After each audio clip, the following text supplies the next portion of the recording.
السلام عليكم ورحمة الله وبركاته. بسم الله الرحمن الرحيم. الحمد لله رب العالمين، والصلاة والسلام على سيد المرسلين وعلى آله وصحبه أجمعين. ما بعد، عباد الله، أوصيكم وإياي بتقوى الله.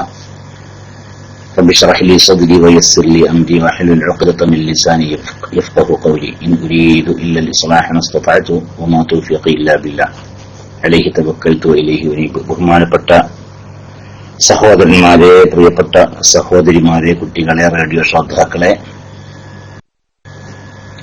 അല്ലാഹു സുബ്ഹാനഹു വ തആല നമ്മുടെ ഈ ഒരുമിച്ച് കൂടലും കേൾക്കലും പറയലും ഒക്കെ അല്ലാഹു തൃപ്തിപ്പെട്ട അമലുകളെ കുറിച്ച് ഉൾപ്പെടുത്തി തരട്ടെ. അല്ലാഹു നമ്മുടെ ജീവിതം മുഴുവൻ അവന്റെ പ്രീതിയിലാക്കാനുള്ള തൗഫീഖ് നമുക്ക് പ്രദാനം ചെയ്യട്ടെ. ആദ്യമായി നമ്മുടെ പ്രിയപ്പെട്ട ഷാഫി ചെറുപ്പുളശ്ശേരി നമ്മുടെ അഡ്മിനാണ്. ഈ ഒഴിവുള്ള സമയത്ത് മൈക്ക് വെറുതെ കെടുക്കണ്ട എന്ന് കരുതി മൈക്കെടുക്കുകയും നല്ല സംസാരിക്കുകയും ചെയ്തു. അങ്ങനെ നമ്മുടെ അഡ്മിന്മാരായ ആളുകളൊക്കെ പ്രത്യേകം ശ്രദ്ധിക്കേണ്ട ഒരു വിഷയമാണത്. സാധിക്കുന്ന ആളുകളൊക്കെ ഒഴിവുണ്ടാകുന്ന സമയത്തൊക്കെ എന്തെങ്കിലുമൊക്കെ സംസാരിക്കണം, ആളുകൾക്ക് ഉപകാരപ്പെടുന്ന എന്തെങ്കിലുമൊക്കെ സംസാരിക്കണം. ആരും സംസാരിക്കാൻ ഇല്ലാത്ത സമയത്ത് പിന്നെ റെക്കോർഡ് പ്ലേ ചെയ്യുക. രാവിലെ സമയത്തൊക്കെ അല്ലെ, രാവിലെ സുബ്ഹിന്റെ ശേഷം പിന്നെ നമ്മൾ ളുഹർ വരെ നമ്മുടെ ലൈവ് ഖുർആൻ പാരായണ ക്ലാസ് തുടങ്ങുന്നത് വരെയൊക്കെ അതുവരെയൊക്കെ നമുക്ക് റെക്കോർഡൊക്കെ പ്ലേ ചെയ്യാം. അല്ലാത്ത സമയത്തൊക്കെ ആരെങ്കിലൊക്കെ നമ്മുടെ ആളുകളൊക്കെ മൈക്കത്ത് നല്ല നല്ല വിഷയങ്ങളെ കുറിച്ച് പഠിക്കുകയും അതുപോലെ അവതരിപ്പിക്കുകയും ചെയ്യാനുള്ള അവസരം നോക്കണം ഇൻഷാ അല്ലാഹ്. പിന്നെ അസ്സലാമു അലൈക്കും വറഹ്മത്തുള്ളാഹി വബറകാതുഹു. കന്നിമൂലയെ കുറിച്ചുള്ള വിശദീകരണം ആവശ്യപ്പെടുന്നു. എനിക്കറിയില്ല കന്നിമൂല. എനിക്ക് വിശ്വാസമില്ലാത്തൊരു കാര്യം ഇങ്ങനെ ഞാൻ പറയല്ല. എനിക്ക് കന്നിമൂലയില്ല, ചോറുമൂലയില്ല. ഞാനൊരു അൽഹംദുലില്ലാഹ് ഞാനൊരു പെരണ്ടാക്കിയിട്ടുണ്ട്. ഒരു മൂലി നോക്കാതെ എന്റെ സൗകര്യത്തിന് ഞാനൊരു പെരണ്ടാക്കിയിട്ടുണ്ട്. അതിൽ ഞാൻ എന്റെ കുട്ടികൾ അൽഹംദുലില്ലാഹ് വളരെ റാഹത്തായിട്ട് താമസിക്കുന്നുണ്ട്. ഒരു കുഴപ്പമുണ്ടായിട്ടില്ല. ഞാൻ എന്ത് കുഴപ്പമുണ്ടെന്ന് പറഞ്ഞാലും ഞാൻ വിശ്വസിക്കും ചെയ്യൂല. അല്ലേ, ഞാൻ വിശ്വസിക്കുന്നത് വിശ്വസിച്ചോളി, അതല്ലേ ഞാൻ വിശ്വസിക്കുകയില്ല എന്ന്. അപ്പൊ അതാണ് എന്റെ ഇത് കന്നിമൂല. ഈ അള്ളാഹു തആല നമുക്ക് ദീൻ അവതരിപ്പിച്ചു തന്നിട്ടുണ്ട്. അത് പ്രബോധനം ചെയ്യാൻ വേണ്ടി ആദം നബി അലൈഹി സ്വലാം മുതൽ മുഹമ്മദ് റസൂലുള്ളാഹി സ്വല്ലല്ലാഹു അലൈഹി വസല്ലം തങ്ങൾ വരെയുള്ള പ്രവാചകന്മാരെയും അള്ളാഹു നിയോഗിച്ചിട്ടുണ്ട്. പിന്നെ ആ പ്രവാചകന്മാർക്ക് ശേഷം പിന്നെ ഈ ഉമ്മത്തില് അല്ലെ ധാരാളം പണ്ഡിതന്മാരൊക്കെ വന്നിട്ടുണ്ട്. അവരൊന്നും ഇല്ലാതെ പിന്നീട് ഈ ആശയമാരും ഈ മറ്റേ നമ്പൂതിരിയൊക്കെ ഇല്ലേ, അതൊക്കെ പറഞ്ഞ കേൾക്കാൻ നമ്മള്.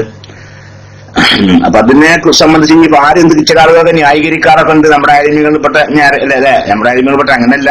ചില ന്യായീകാർ അത് കേറുന്നില്ല അങ്ങനെ ആകുമല്ലോ ചിലത് പറഞ്ഞാലും ശരി, അത് നമ്മുടെ മനസ്സിലേക്ക് കയറാത്ത വിഷയം. അപ്പൊ അതിൽപ്പെട്ടാണ് ഇപ്പത്. അത് പോട്ടെ. ഞാനീ പറഞ്ഞതല്ല, ഒന്നും അതൊന്നും നോക്കാതെ നമ്മൾ പേരുണ്ടാക്കി വെക്കുമ്പോഴേ അൽഹംദുലില്ലാഹ് നല്ല റാഹത്ത് തോന്നുന്നുണ്ട്. അതേ സമയത്ത് ചില എന്റെ കുടുംബത്തിൽ തന്നെ എനിക്ക് വളരെ വേണ്ടപ്പെട്ട ചില ആളുകൾ വീടുണ്ടാക്കിയിട്ടുണ്ട്. ആ വീടുണ്ടാക്കിയിട്ട് എല്ലാ അവകാശാർത്ഥം പറഞ്ഞു ഒപ്പിച്ചിട്ടില്ലേ. ആദ്യം സ്ഥാനം നോക്കി അങ്ങനെ അതിന്റെ പിന്നെ അതിന്റെ കുറ്റിയടിക്കലും തറക്കലെടുക്കുക. സാധാരണ നമ്മുടെ ഹൈന്ദവ ആചാരം നമ്മുടെ നാട്ടിലത്തെ അതുപോലൊക്കെ ചെയ്ത് അവിടെ കക്കൂസ് നിൽക്കൂല, ഇവിടെ വാതിൽ നിൽക്കൂല, അവിടെ ഒരു ഓട്ട വേണം എന്നൊക്കെ പറഞ്ഞ് അതുപോലൊക്കെ തന്നെ വീടുണ്ടാക്കി. അങ്ങനെ ആ വീട്ടിൽ താമസിച്ചിട്ട് പിന്നെ അവിടെ എപ്പോഴും അസുഖം. ആ അസുഖം ഉണ്ടായപ്പോ കുറെ ചികിത്സിച്ചിട്ടൊന്നും മാറുന്നില്ല എന്ന് കണ്ടപ്പോ ഒരാസമാധാനം നമുക്ക് പറഞ്ഞു, അവിടെ ഈ ബാത്റൂം ഇവിടെ ആയത് ശരിയല്ല, എവിടെയെങ്കിലും ഈ ബാത്റൂം ഉണ്ടാക്കിയിട്ടുള്ളത്, ഇങ്ങനെ പേരുണ്ടാക്കുക, ആര് സ്ഥാനം നോക്കി. അങ്ങനെ അയാൾ കുറെ ചീത്ത അറിഞ്ഞു, എവിടെയൊക്കെ നിങ്ങൾ ഈ ബാത്റൂം ഉണ്ടാക്കിയെന്ന്. അങ്ങനെ അത് നിങ്ങൾക്ക് ഈ ബാത്റൂം അവിടുന്ന് പൊളിച്ചിട്ടല്ലാതെ യാതൊരു രക്ഷ ഉണ്ടാവില്ല അറിഞ്ഞു. അപ്പൊ ആ സാധുക്കൾ എന്ത് ചെയ്ത്, നമുക്ക് വേണ്ടപ്പെട്ട ആൾക്കാർ തന്നെയാണ്, ആ ബാത്റൂം ഒക്കെ ഒന്ന് പൊളിച്ച് സംഗീത പരിപാടിക്ക് വേറെ സ്ഥലത്തേക്കാക്കി. അപ്പൊ അതിനേക്കാൾ അപ്പുറമുള്ള രോഗമായി പിന്നെ. അപ്പൊ അതൊക്കെ വെറുതെയാണേ, അതൊക്കെ ഇതാണ്. പിന്നെ ചില വീടുകളിൽ ശൈത്താന്റെ ശല്യം ഉണ്ടാവും. ശൈത്താന്റെ ശല്യം, ജിന്നിന്റെ ശല്യമൊക്കെ ഉണ്ടാവും. അത് സ്ഥാനം നോക്കി ഉണ്ടാക്കി നിൽക്കുക. അതുകൊണ്ട് ആ ശല്യം ഇല്ലാതിരിക്കൂല. വീടിന് സ്ഥാനം നോക്കിയിട്ടേ. കാരണം ഈ ശൈത്താന് ഈ ജിന്നെന്നൊക്കെ പറഞ്ഞാലേ മനുഷ്യന്മാരെ പോലെ വിശേഷ ബുദ്ധിയുള്ള വിഭാഗമാണ്. നമ്മളെന്ത് ചെയ്ത് ഒരു സ്ഥാനമൊക്കെ നോക്കിയില്ലേ, ഒരാളൊക്കെ കുറ്റി ഘടിപ്പിച്ച് നല്ല സ്ഥാനമൊക്കെ നോക്കിയിട്ട് അത് പേരുണ്ടാക്കി. എന്നിട്ടാണ് ജിന്നോട് തീരുമാനിച്ചത് നമ്മുടെ യാത്ര ഞാൻ വൈക്കോട്ടെ എന്ന്. പിന്നെ ഇബ്ലീസ് ജിന്നോട് തീരുമാനിച്ച് ഇനിയിപ്പോ ആ വൈക്കോട്ടെ നമ്മുടെ യാത്ര തീരുമാനിച്ചു നിൽക്കുക. അപ്പൊ എന്തുണ്ടാവും? ഓരോ കൂടെ യാത്ര പോകും. അപ്പൊ ആ വീട്ടുകാർക്ക് അതിന്റെ ശല്യം ഉണ്ടാവും ചെയ്യും. അപ്പൊ അതാണ്. പിന്നെ സാലിഹ്യങ്ങളായ മനുഷ്യന്മാരിലെ ബഹുമാനപ്പെട്ട പാണക്കാട് കുട്ടികളൊക്കെ ഉണ്ടല്ലോ, അങ്ങനെയുള്ള സാലിഹ്യങ്ങളായ പിന്നെ അതിൽ പേര് സാലിഹ്യങ്ങളായ ആളുകൾ, അതുപോലെ തന്നെ മഹാന്മാരായ ഔലിയാക്കൾ, ഇങ്ങനൊക്കെ ഇവരുടെയൊക്കെ വാക്കുകൊണ്ട് ഉണ്ടാവും ചിലപ്പോ അല്ലെ. നിങ്ങൾ ഇന്നത്തെ വരാൻ തട്ടിക്കോളി എന്ന് പറഞ്ഞു. അവരുടെ നാവിന്റെ ആസർ കൊണ്ട് പിന്നെ ജിന്നുമായി കൂടെ പോകില്ല. പിന്നെ വേറെ തട്ടിക്കോളി പറഞ്ഞിട്ടാണ് ഇന്നാള് കരിമാത് പറഞ്ഞാണ്. അപ്പൊ അവർക്കൊരു വന ഉണ്ടല്ലോ അല്ലെ, അവരുടെ അവരുടെ സ്ഥാനം ഉണ്ടല്ലോ അള്ളാഹു തആലയുടെ അടുക്കല്. അക്കസമോ അല്ല അബറാന്ന് ചെയ്യാം അവിടെ, അല്ല അബറ ഒരാണ്ട് വാങ്ങി വെച്ചാൽ പറഞ്ഞാൽ പിന്നെ അത് അള്ളാഹു തആല അവിടെ നടപ്പിലാക്കും അവിടെ. അപ്പൊ അങ്ങനൊക്കെ ഉണ്ടാവും. അതല്ലാതെ സ്വാലിഹീങ്ങളായ മനുഷ്യന്മാരുടെ നാവിന്റെ അസർ, അതുപോലെ തന്നെ പിന്നെ ദുആ, അതുകൊണ്ടൊന്നും അല്ലാതെ പിന്നെ ആരെ കൊണ്ടെങ്കിലും സ്ഥാനം നോക്കിപ്പിച്ചു അതുകൊണ്ട് അതിലൂടെയുള്ള പിന്നെ ജിന്നിന്റെ പോക്കോ അല്ലെങ്കിൽ ശൈത്താന്റെ ശല്യോ അതിനൊന്നും ഒഴിവാകാൻ സാധിക്കുകയില്ല എന്നാണ് ഞാൻ മനസ്സിലാക്കിയിട്ടുള്ളത്. എന്നല്ല, അതാണ് ശരി. അതാണ് എന്റെ ശരി. അതാണ് ശരി. അസ്സലാമു അലൈക്കും. വലൈക്കും അസ്സലാം വറഹ്മത്തുള്ളാഹി.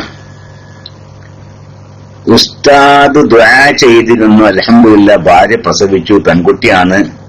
ദുആയിൽ ഉൾപ്പെട്ട എല്ലാവരോടും നന്ദി അറിയിക്കുന്നു. ഇനിയും ദുആയിൽ ഉൾപ്പെടുത്തണം എന്ന് അറിയിക്കുന്നു. അല്ലാഹു സുബ്ഹാനഹു വ തആല ആ കുട്ടിക്ക് അല്ലാഹുവിന്റെ സംരക്ഷണം എപ്പോഴും ഉണ്ടാവട്ടെ.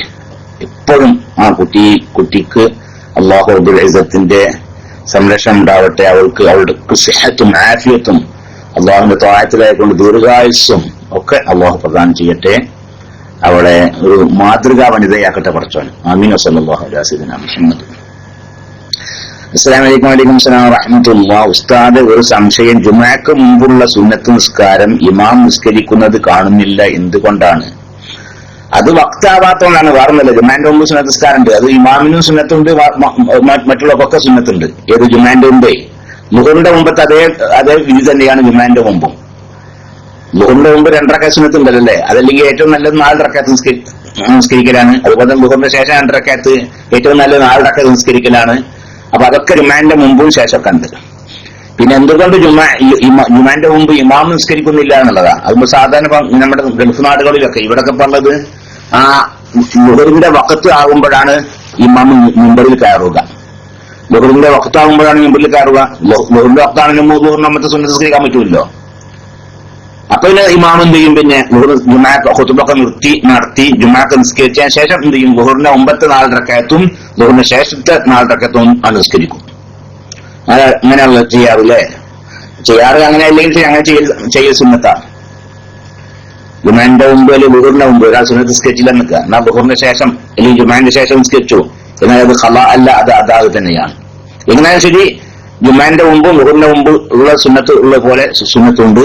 ഇമാം നിസ്കരിക്കാതിരിക്കുന്നത് സാധാരണ ഇവിടെ ഇമാം മിമ്പറിൽ കയറല് ആ ളുഹറിന്റെ സമയം ആകുമ്പോഴാണ്. അപ്പൊ അതിന് മുമ്പ് സുന്നത്ത് നിസ്കരിച്ചാൽ സഹിയാവില്ലല്ലോ മുമ്പത്തെ സുന്നത്ത് നിസ്കാരം, അതുകൊണ്ടാണ് നിസ്കരിക്കാത്തത്. പിന്നെ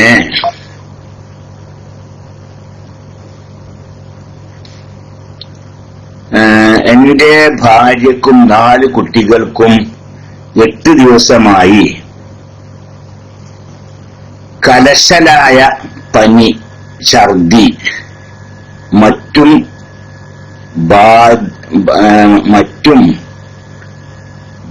ഭേദമായിട്ടില്ല. കിടപ്പിലാണ്. കാര്യം അറിയുന്നില്ല. മറ്റു വല്ലതുമാണോ എന്ന് ഞാൻ അല്പം സംഘടനാ രംഗത്തും പ്രഭാഷണ രംഗത്തും ഇപ്പോൾ ഉണ്ടല്ലോ.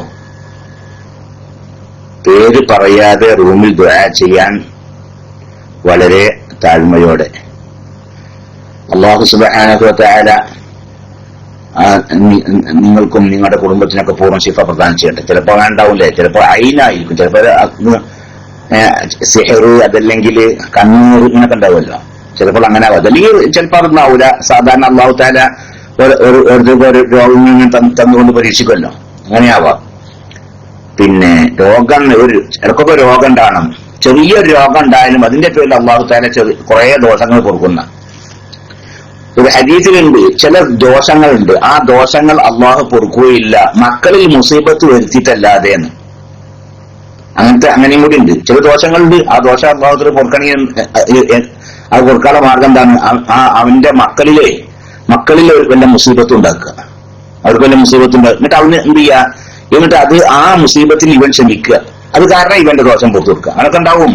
അള്ളാഹു തആലയുടെ ഹിക്മത്ത് അങ്ങനെയൊക്കെയാണ്. ഏതായാലും ശരി, നിങ്ങളുടെയും നിങ്ങളുടെ കുടുംബത്തിനും നിങ്ങളുടെ കുടുംബത്തിനും അള്ളാഹു സുബ്ഹാനഹു വ തആല പൂർണ്ണ ശിഫ പ്രദാനം ചെയ്യട്ടെ, സിഹത്തും ആഫിയത്തും പ്രദാനം ചെയ്യട്ടെ. ഇനി സിഹറാണ്, ആ സിഹർ അള്ളാഹു സുബ്ഹാനഹു വ തആല റസൂലുള്ളാഹി സ്വല്ലല്ലാഹു അലൈഹി വസല്ലം തങ്ങളുടെ ഹഖ് ജാഹ് ബർക്കത്ത് കൊണ്ട് ബാത്തിലാക്കട്ടെ. അയിനാണെങ്കിൽ അള്ളാഹു റബ്ബുൽ ഇസ്സത്ത് റസൂലുള്ളാഹി സ്വല്ലല്ലാഹു അലൈഹി വസല്ലം തങ്ങളുടെ ഹഖ് ജാഹ് ബർക്കത്ത് കൊണ്ട് അതിന്റെ ശർറിൽ നിന്ന് തൊട്ട് കാത്തുരക്ഷിക്കട്ടെ.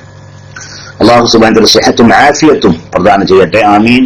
വസല്ലല്ലാഹു അലാ സയ്യിദിനാ മുഹമ്മദ്. ഈ കുട്ടി എപ്പോഴും കുറെ കാര്യങ്ങൾ ചോദിച്ചു, എന്തിന് എത്ര പ്രാവശ്യം ഞാൻ മറുപടി പറഞ്ഞു. ഇപ്പൊ ആള് പറണ്ട, അസ്സലാമു അലൈക്കും വലൈക്കും സലാം, ഉസ്താദെ ഉംറക്ക് പോകുമ്പോൾ ഹനഫി, ആ ആള് പറണ്ട. എത്ര പ്രാവശ്യം ഞാൻ മറുപടി പറഞ്ഞു ചെങ്ക, മറുപടി ആവുമ്പോ കുട്ടി പറഞ്ഞാവില്ല. അമ്മ എന്ത് ചെയ്യാം? ഇപ്പൊ കുട്ടി പറണ്ട. ഞാൻ ആ കുട്ടി അതിലുള്ളതേ അതിലുള്ള ഫോട്ടോ അല്ല, അത് ഫോട്ടോ അത്ര വലിയ കൂടുതൽ എന്റെ പ്രായം ഇല്ലാത്ത ആളാണ്, അതുകൊണ്ടാണ് ഞാൻ കുട്ടി പറഞ്ഞത്. തോടണ്ട ഉണ്ട്. നീ പറഞ്ഞ ശ്രദ്ധിക്കാണ്ട് ഞാൻ ഇതിന് ഈ PM ഞാൻ കുറെ പ്രാവശ്യം മറുപടി നൽകിയതാണ്. അപ്പൊ ഉംറക്ക് പോകുമ്പോൾ ഹനഫി മദ്ഹബ് പ്രകാരം ഉളു എടുക്കുമ്പോൾ ശ്രദ്ധിക്കേണ്ടത് എന്തെല്ലാമാണ്? ഹനഫി മദ്ഹബ് പ്രകാരം ഉളുണ്ടാക്കുന്നുണ്ട്. ഉംറക്ക് പോകുമ്പോ ഹനഫി മദ്ഹബ് പ്രകാരം ഉളുണ്ടാക്കുന്നുമാണ്. ഷാഫി മദ്ഹബ് പ്രകാരം ഷാഫി മദ്ഹബ് ഒന്നിനും പറ്റാത്തൊരു മദ്ഹബാ, ഉംറക്ക് പറ്റൂല. ആള് മനുഷ്യനില്ലാത്ത നിസ്കരിക്കുമ്പോൾ മാത്രം ഉപയോഗിക്കാൻ പറ്റുന്ന മദ്ഹബ് ഷാഫി മദ്ഹബ്. അങ്ങനൊന്നുമില്ല അല്ലേ? ലോകത്ത് എവിടെയും കൊണ്ടിറക്കാൻ പറ്റുന്ന മദ്ഹബ് തന്നെയല്ലേ ഷാഫി മദ്ഹബും. അപ്പൊ ഉംറക്ക് പോകുമ്പോ അങ്ങനെ ഹനഫി മദ്ഹബ് പ്രകാരം ഒന്നുകൊണ്ടുണ്ട്. നിങ്ങളെ ഷാഫി മദ്ഹബിലെ എല്ലാ സുന്നത്തും എടുത്തുകൊണ്ട് പോകുമ്പോൾ എടുക്കുക. ഷാഫി മദ്ഹബിലെ വുളുവിന്റെ ഫർളും സുന്നത്തും വേറെ വേറെ അറിയില്ലേ? വുളുവിന്റെ ഫർള് 6 അതറിയാലേ? വുളുവിന് ആകെ 6 ഫർളുകൾ. ഒന്ന് നിയ്യത്ത്, ഒന്ന് മുഖം കഴുകുക, പിന്നെ 2 കൈ കഴുകുക, തല അല്പം തടവുക, കാല് കഴുകുക. ഇതാണ് ഇപ്പൊ പിന്നെ തെർത്തീബ് ഈ പറഞ്ഞ കാര്യങ്ങളൊക്കെ ഒഴുക്കൊഴിയായിട്ട് കൊണ്ടുവരിക. ഇങ്ങനെ 6 ഫർളാണ് വുളുവിനുള്ളത്. എന്നാൽ വുളുവിന് കുറെ സുന്നത്തുണ്ട്. ആ സുന്നത്തൊക്കെ എടുത്ത് എന്ത് ചെയ്യുക? നിങ്ങളായിട്ട് ഒന്ന് ചെയ്യുക. ഉദാഹരണം പറയുകയാണെങ്കിൽ വുളുവിന്റെ ആദ്യത്തിൽ ബിസ്മി ചെല്ലൽ സുന്നത്താണ്. ബിസ്മി ചെല്ലൽ സുന്നത്ത്. അപ്പൊ ആ ബിസ്മി ചെല്ലുക. എന്താണ് അത്? ചില മദ്ഹബിൽ ബിസ്മി ചെല്ലൽ നിർബന്ധമാണ്. അപ്പൊ നമ്മുടെ മദ്ഹബിലെ സുന്നത്തുണ്ട്. അപ്പൊ ആ വുളുവിന്റെ ആദ്യത്തിൽ ബിസ്മി ചെല്ലുക.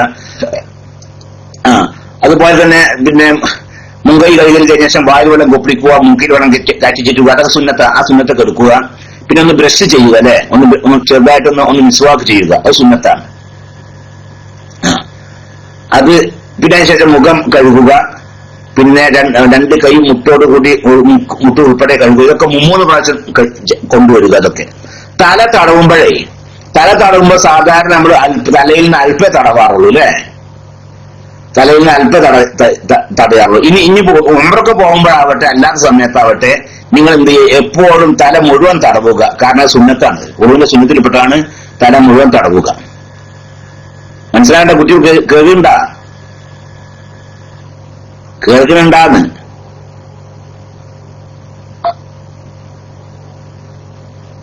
കുട്ടികൾ ഇപ്പോഴും അടിച്ചൂടെ? അപ്പൊ എന്ത് ചെയ്യുക? തല മുഴുവൻ ഉണ്ടാക്കുമ്പോഴേ ഉംറക്ക് പോകുമ്പോ മാത്രമല്ല, എപ്പോഴും നിങ്ങൾ എന്ത് ചെയ്യുക? തല മുഴുവൻ തടവുക. കാരണം തലയിൽ നിന്ന് അല്പം തടവല് ഫർളും തല മുഴുവൻ തടവല് സുന്നത്തുമാണ്. അപ്പൊ ആ സുന്നത്തിന്റെ കൂലി വെറുതെ നഷ്ടപ്പെടുത്തണ്ടല്ലോ. അപ്പൊ തല മുഴുവൻ തടവുക. പിന്നെ ചെവി തടവുക അല്ലെ? ചെവിന്റെ ഉള്ളിൽ പുറത്തെ ശരിക്ക് തടവുക. പിന്നെ കാല് കഴുകുക അല്ലെ? ഇതൊക്കെ 3 പ്രാവശ്യം കഴുകുക. തടയുന്നതൊക്കെ 3 പ്രാവശ്യം തടവുക. അതുപോലെ തന്നെ അവയവങ്ങളൊക്കെ ശരിക്കും സൂക്ഷിച്ച് തേച്ചരച്ച് കഴുകുക. വെറും വെള്ളം ഒഴിപ്പിക്കാൻ മാത്രമല്ലാതെ ഈ കൈയൊക്കെ ആ അവയവത്തിന് മേലെ കൈയൊക്കെ നടത്തിട്ട് അങ്ങനെ ഒന്നു ചെയ്യുക. അങ്ങനെ ഇപ്പൊ ഞാൻ ഈ പറഞ്ഞിട്ടുണ്ടല്ലോ, ഇപ്പൊ ഉളുവിന്റെ സുന്നത്ത് അല്ലെ? ഉളുവിന്റെ ഫർള് മാത്രമല്ല സുന്നത്തൊക്കെ എടുത്തുകൊണ്ട് ഒന്നു എടുക്കുക. ഇപ്പൊ നിങ്ങൾ എടുത്ത ഒന്നുണ്ടല്ലോ, അപ്പൊ ഞാനീ പറഞ്ഞ ഉള്ളൂ, ഈ ഉള്ളു പ്രകാരം നിങ്ങൾ ഒടുത്താൽ എല്ലാ മദ്ഹബ് അനുസരിച്ചും നിങ്ങളുടെ ഉള്ളു സഹിയായിട്ടുണ്ട്. ശാഫി മദ്ഹബ് അനുസരിച്ച് ഉള്ളു സഹിയായിട്ടുണ്ട് അല്ലേ? ഹംബലി മദ്ഹബ് അനുസരിച്ച് ഉള്ളു സഹിയായിട്ടുണ്ട് ഇവിടെ. കാരണം ഹംബലി മദ്ഹബ് അനുസരിച്ച് തല മുഴുവൻ തടവൽ നിർബന്ധ. നിങ്ങൾ ഇവിടെ തല മുഴുവൻ തടവിട്ടുണ്ടല്ലോ. അതുപോലെ തന്നെ ഹംബലി മദ്ഹബ് അനുസരിച്ച് ബിസ്മിന്റെ ഉറുവിന്റെ ആദ്യത്തിൽ ബിസ്മി ചെല്ലൽ നിർബന്ധമാണ്, നിങ്ങൾ ചെല്ലിയിട്ടുണ്ട്. പിന്നെ അവരെ തേച്ചടക്കുക, നിങ്ങൾ തേച്ചടച്ചിട്ടുണ്ട്. ഹനഫി മദ്ഹബ് അനുസരിച്ച് നിങ്ങളുടെ ഉള്ളു സഹിയായിട്ടുണ്ട്. കാരണം ഹനഫി മദ്ഹബിന് തല മുഴുവൻ തടയിൽ നിർബന്ധമില്ലെങ്കിലും തലയുടെ 4 ഭാഗം മൂർദാവിന്റെ കതിർ തടവൽ നിർബന്ധമാണ്. നിങ്ങളാണെങ്കിലോ തല മുഴുവൻ തടയിട്ടുണ്ടല്ലോ, മുഴുവൻ തടവിട്ടുണ്ട്. മാലിക്കി മദ്ഹബ് അനുസരിച്ചും. അപ്പൊ അങ്ങനെ എല്ലാ മദ്ഹബ് അനുസരിച്ചും ഇപ്പോൾ നിങ്ങളുടെ ഉള്ളു സഹിയായിട്ടുണ്ട്. ഞാനീ പറഞ്ഞ കാര്യം കുട്ടി മനസ്സിലായ? ഞാനീ പറഞ്ഞ കാര്യം മനസ്സിലാക്കണമെന്ന്. അപ്പൊ ഉളുവിന്റെ നമ്മുടെ മദ്ഹബിലെ ഉളുവിന്റെ എല്ലാ സുന്നത്തും എടുത്തുകൊണ്ട് നിങ്ങൾ ഉളു ചെയ്താൽ 4 മദ്ഹബ് അനുസരിച്ചും നിങ്ങളുടെ ഉളുവ് സഹിഹായി. ഇനിയിപ്പോ നിങ്ങൾക്ക് എന്ത് ചെയ്യണ്ട, നിങ്ങളിവിടെ ഹനഫിക്ക് പോകുന്നു വേണ്ട. ഇനി നിങ്ങൾ എന്ത് ചെയ്യാ? ഇനി നിങ്ങൾ തവാഫിങ് ചെയ്യാണ് അല്ലേ? നിങ്ങൾ തവാഫിങ് ചെയ്യാണ്. തവാഫ് ചെയ്യണതിന്റെ ഇടയിൽ എന്ത് ചെയ്യുക? വളരെ സൂക്ഷിച്ചിട്ട് തവാഫ് ചെയ്താ. പക്ഷെ എന്നിട്ട് എത്ര സൂക്ഷിച്ചിട്ട് നടക്കുന്ന ഒരു പെണ്ണുങ്ങളെ തൊട്ട്. അപ്പൊ നിങ്ങളുടെ മദ്ഹബ് അനുസരിച്ച്, ഹനഫി മദ്ഹബ് അനുസരിച്ച് നിങ്ങളുടെ ഒതു മുറിഞ്ഞു. പക്ഷെ ഷാഫി മദ്ഹബ് അനുസരിച്ച് ഒതു മുറിഞ്ഞു. പക്ഷെ ഹനഫി മദ്ഹബ് അനുസരിച്ച് ഒതു മുറിഞ്ഞില്ല. അപ്പൊ നിങ്ങൾ കരുതിയാൽ മതി എന്ത്? ഇന്ന പെണ്ണ് തൊട്ടുകണേനും ശരി, ഹനഫി മദ്ഹബ് അന്യസ്ത്രീ തൊട്ടാ ഒതു മുറിയില്ലോ, ഞാനിപ്പോ ഈ തവാഫ് ചെയ്യുന്നത് ഹനഫി മദ്ഹബ് പ്രകാരമാണ് എന്ന് മനസ്സിലാക്കിയാൽ മതി. വേറൊരു പ്രശ്നമില്ല. നിങ്ങൾക്ക് മനസ്സിലാക്കണാന്ന്.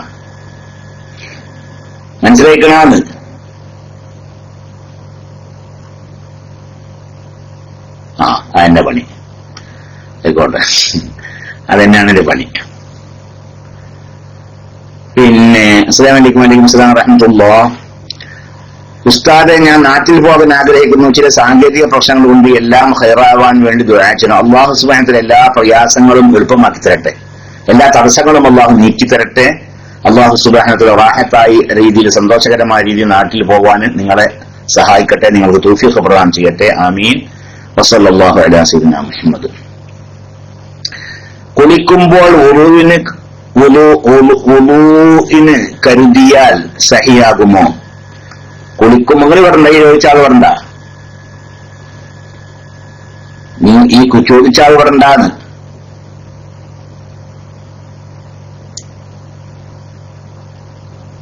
അദ്ദേഹം വരണ്ട. ഉണ്ട്.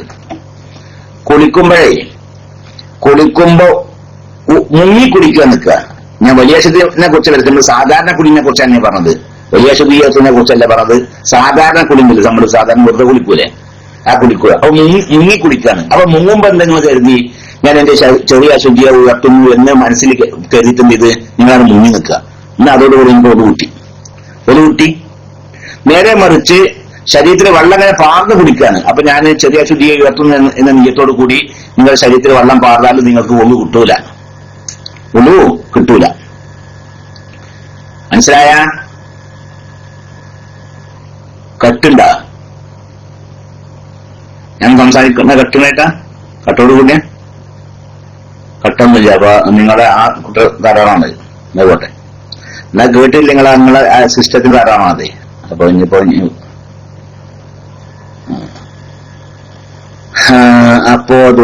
നേരത്തെ പറഞ്ഞല്ല, ബാത്റൂമിൽ വെച്ച് സ്വലാത്ത് ചൊല്ലിയാൽ സ്വീകരിക്കുക. നേരത്തെ ഒരാൾ ടെലിഫോൺ ചെയ്തിട്ട് നമ്മൾ ഇടക്കൊക്കെ വിളിക്കുന്ന ആളാണ്. അദ്ദേഹം ചോദിച്ച ചോദ്യമാണ്, ടെലിഫോൺ ചെയ്ത് ചോദിച്ച ചോദ്യമാണ്. ഞാനത് അദ്ദേഹം മറ്റുള്ള ആൾക്കാരൊക്കെ ഒന്ന് കേട്ടോട്ടിച്ചിട്ട് ഇവിടെ പറയാണ്, ബാത്റൂമിൽ സ്വലാത്ത് ചൊല്ലിയാൽ സഹിയാകുമോ, ആ സ്വലാത്ത് സ്വീകരിക്കുമോ എന്ന്. ബാത്റൂം മലമൂത്ര വിസർജനം ചെയ്യുന്ന സ്ഥലത്താണ്, ഞാൻ കുളിക്കുന്ന സ്ഥലത്തിനെ കുറിച്ചല്ല പറഞ്ഞത്. മലമൂത്ര വിസർജനം ചെയ്യുന്ന സ്ഥലത്ത് വെച്ച് ദിക്റുകളില് സ്വലാത്താവട്ടെ ദിക്റാവട്ടെ ഇതൊക്കെ ചിലർ കറാഹത്താണ്. അത് ആ മലം പോണ സമയത്ത് അല്ലെങ്കിൽ മൂത്രം പോണ സമയത്ത് മാത്രമല്ല, എല്ലാ സമയത്തും കറാഹത്ത് തന്നെയാണ്. ആ മലമൂത്ര വിസർജനം ചെയ്യുന്ന ആ സ്ഥലത്ത് വെച്ചാവുമ്പോൾ നേരെ വെച്ച് അവിടെ നിന്ന് മാറിയിട്ട് വലിയ ബാത്റൂമൊക്കെയാണ്.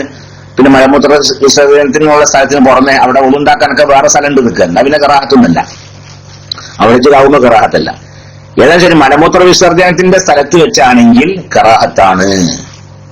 ഏത് സ്വലാത്ത് ചെല്ലും വിക്ർ ചെല്ലും ഒക്കെ കറാഹത്താണ്. അപ്പൊ ഇനിയിപ്പോ അത് സ്വീകരിക്കുവാനുള്ളത് സ്വീകരിക്കും, കറാഹത്താണ്, പക്ഷെ സ്വീകരിക്കും. എന്താ രണ്ടു കുറ്റങ്ങളുടെ വ്യത്യാസം?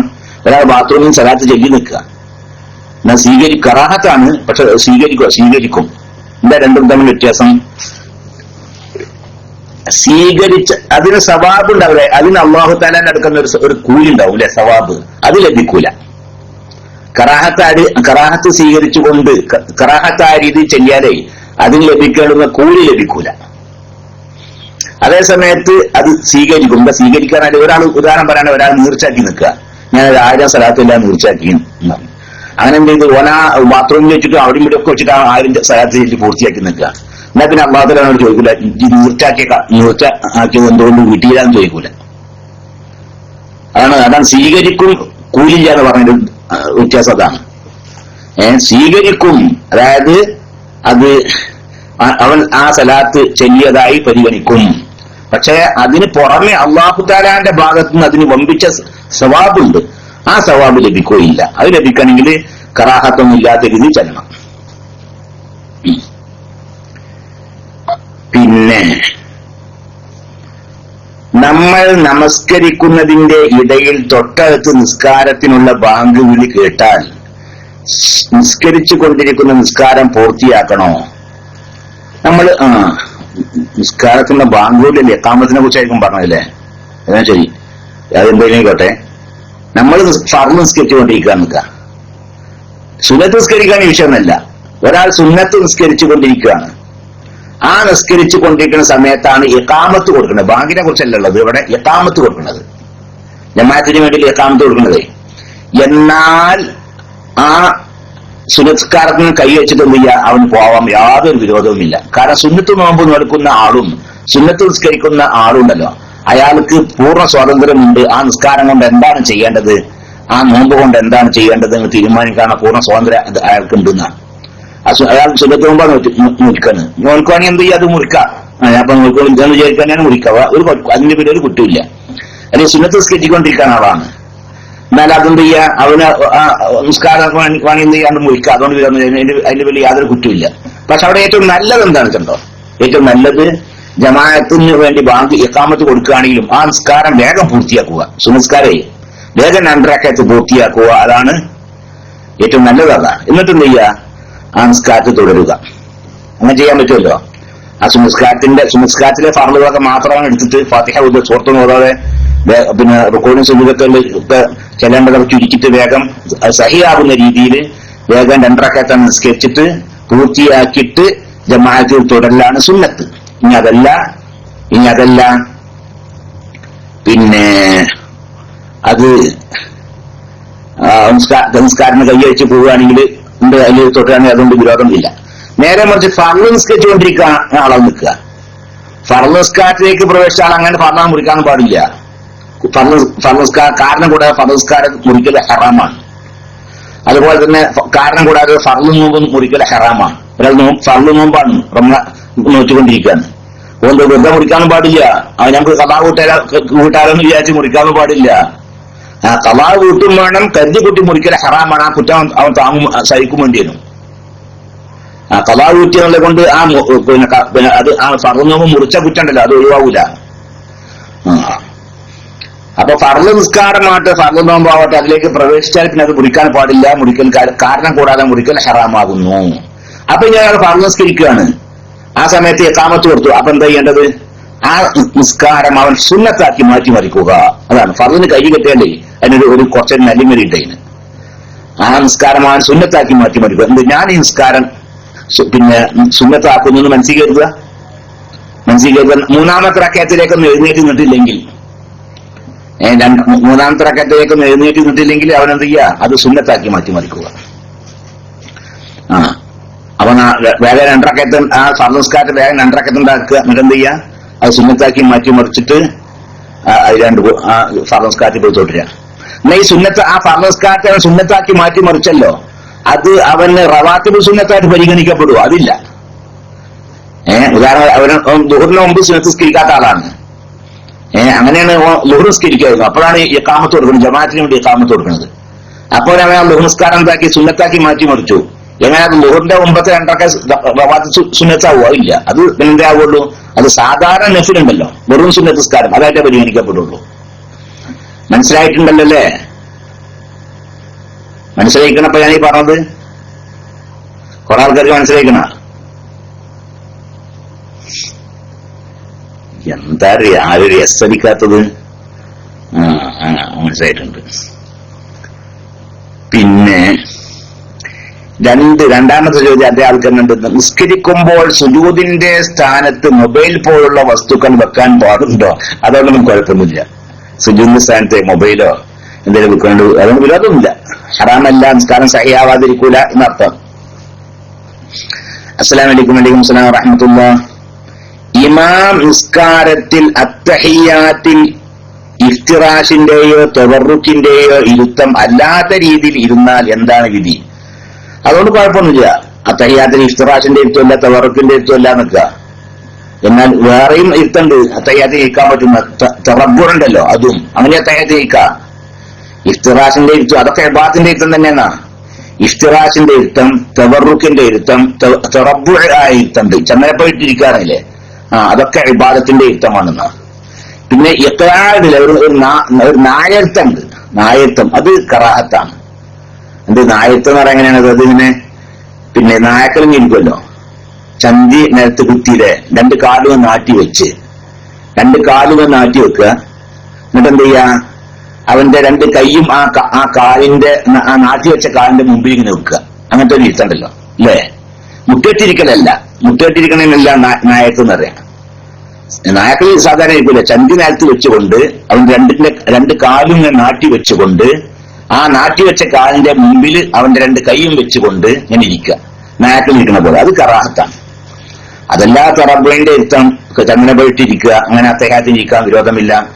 അങ്ങനെയാണ് ഇമാം ഇരിക്കുന്ന നിൽക്കുക, അതുകൊണ്ടൊരു കുഴപ്പമില്ല, അയാൾ തുറന്ന് നിസ്കരിക്കാം.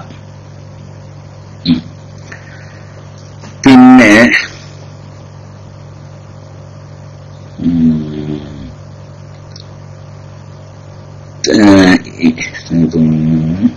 അസ്സലാമു അലൈക്കും വലൈക്കും അസ്സലാം വറഹ്മത്തുള്ളാഹി. ഫാത്തിഹ ശരിയായ ഉച്ചാരണത്തിൽ ഓതാത്ത ഇമാമിനോട് കൂടെ തുടരുന്നതിന്റെ വിധി എന്താണ്? ദുആ വസിയത്തോടെ.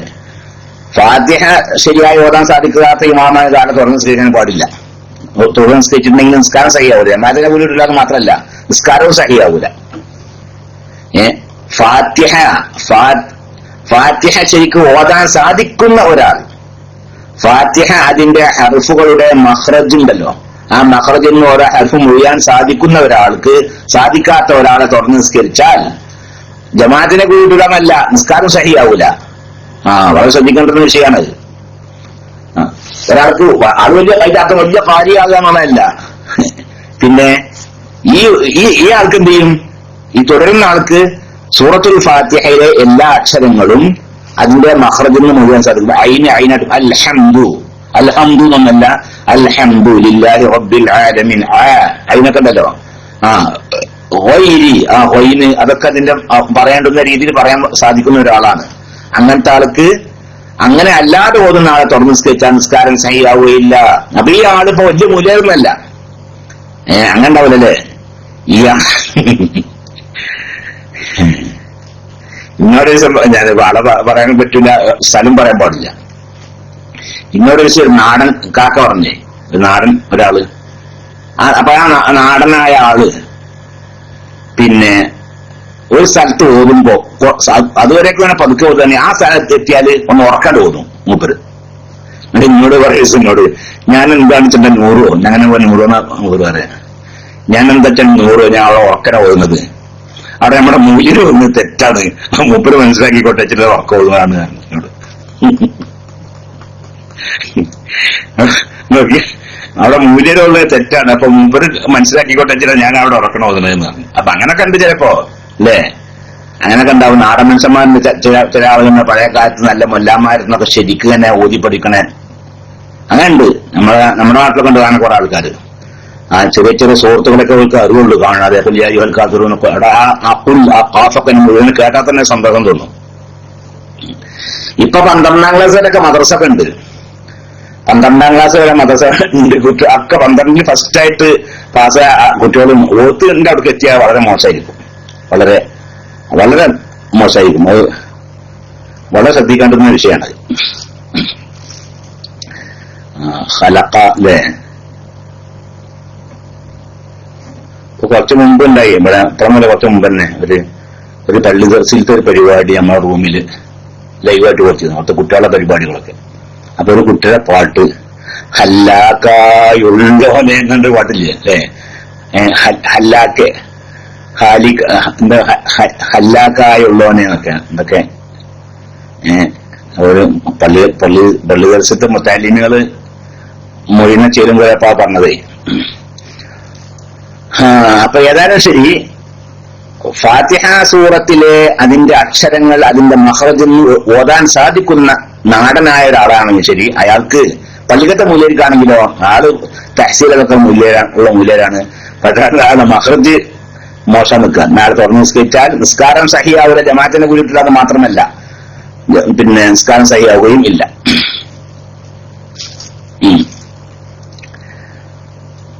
പിന്നെ അതേ സമയത്ത് അതേ ഹർഫ് ഇവനും അങ്ങനെ ഓതാൻ സാധിക്കുള്ളൂ. എന്നാൽ അവനെ തുറന്ന് നിസ്കരിക്കാറാണ്. അത്ര ഇമ്മനുണ്ടായ വിഷയങ്ങളൊക്കെ. ഇമാമിനെ ഹാ മുഴുവൻ വെയ്യാൻ നിൽക്കുക അല്ലെ? ഇമാമിന് അൽഹംദുനെ പറയാൻ വയ്ക്കുള്ളൂ. ഈ മൗമുമിനോ അയാൾക്കും അങ്ങനെ വയ്ക്കുള്ളൂ. അയാൾക്കും ഹാ മുഴുവൻ വയ്ക്കൂല. എന്നാൽ ഇയാൾക്ക് എന്ത് ചെയ്യാം? അയാളെ തുറന്ന് നിസ്കരിക്കാമെന്ന. എന്നാൽ ഇമാമിനെ ഹ മുഴുവൻ വയ്ക്കൂല, ഹാന മുഴുവൻ പറയാൻ പറ്റുള്ളൂ. മൗമുമിനെ ഹ മുഴുവൻ വയ്ക്കും. പക്ഷെ മൗമുവിന് എന്ത് വയ്ക്കൂല? അയിന് ശരിയല്ല നിൽക്കുക. അവിടെ ഇമാമിന്റെ അയിന് ശരിയാണ്. എന്നാലും തുടരാൻ പറ്റൂല. എന്നാലും തുടരാൻ പറ്റൂലെന്ന്. ഇമാമിന് സാധിക്കാത്ത അതേ സ്ഥലം, അതേ ഹർഫ് ഈ മൗമുമിനും സാധിക്കുകയില്ല. അങ്ങനെയാണെങ്കിൽ ആ ഇമാമിനെ തുറന്ന് നിസ്കരിച്ചാൽ നിസ്കാരം സഹിയാകും. അല്ലാത്ത പക്ഷം നിസ്കാരം സഹിയാവുകയില്ല. പിന്നെ അവിടെ അഭിപ്രായ വ്യത്യാസം കിട്ടാ. ഞാൻ ഒരിക്കൽ കടക്കുന്നില്ല. അസ്സലാമു അലൈക്കും വലൈക്കും അസ്സലാം വറഹ്മത്തുള്ളാഹി. ഫാത്തിഹ ശരിയായ ഏത് എവിടെ അഭിപ്രായ വ്യത്യാസം? അതേ ഹർഫല്ലാത്ത മറ്റേ ഹർഫിനെ കുറിച്ച് പറഞ്ഞില്ലേ അവിടെ. പിന്നെന്താണ്? അസ്സലാമു അലൈക്കും വലൈക്കും അസ്സലാം വറഹ്മത്തുള്ളാഹി. ഉസ്താദെ, പല്ലിന് ക്ലിപ്പ് ഇട്ട് ശരിയാക്കൽ കുറ്റകരമാണോ? ഒരു കുറ്റമില്ല. പല്ലിങ്ങോട്ട് അങ്ങോട്ട് തുറച്ചിക്കുന്ന പല്ലുണ്ടാവുമല്ലോ, അതുകൊണ്ട് ഈ ക്ലിപ്പ് ഇട്ടിട്ട് എന്ത് ചെയ്യുക, ഒക്കെ ഒപ്പാക്കുക. അതുകൊണ്ട് തറാറുമില്ല. പല്ല് രാവിക്കൊണ്ട് ഇടവരുത്തൽ, ഇടണ്ടാക്കൽ അത് പാടില്ലാത്ത വിഷയമാകുന്നു. ഹറാമാണെന്ന അഭിപ്രായമുണ്ട്, അല്ലെങ്കിൽ കറാത്തെങ്കിലും ആണ്. പല്ല് രാഗുക, പല്ലിനെ രാഗിട്ട് പല്ലിന്റെ ഇടയിലൊക്കെ ഒരു ഭംഗിയാണല്ലേ? പല്ലിന് ചെറിയ ഒരു വിടവുണ്ടാകൽ ഒരു ഭംഗിയാണല്ലോ. അപ്പൊ അതിനുവേണ്ടി എന്ത് ചെയ്യാ? ഈ പല്ലിന്റെ ഇടയിലൊക്കെ ഇങ്ങനെ രാവിട്ട് വിടവുണ്ടാക്കുക, അത് പാടില്ലാത്തതാകുന്നു. പിന്നെ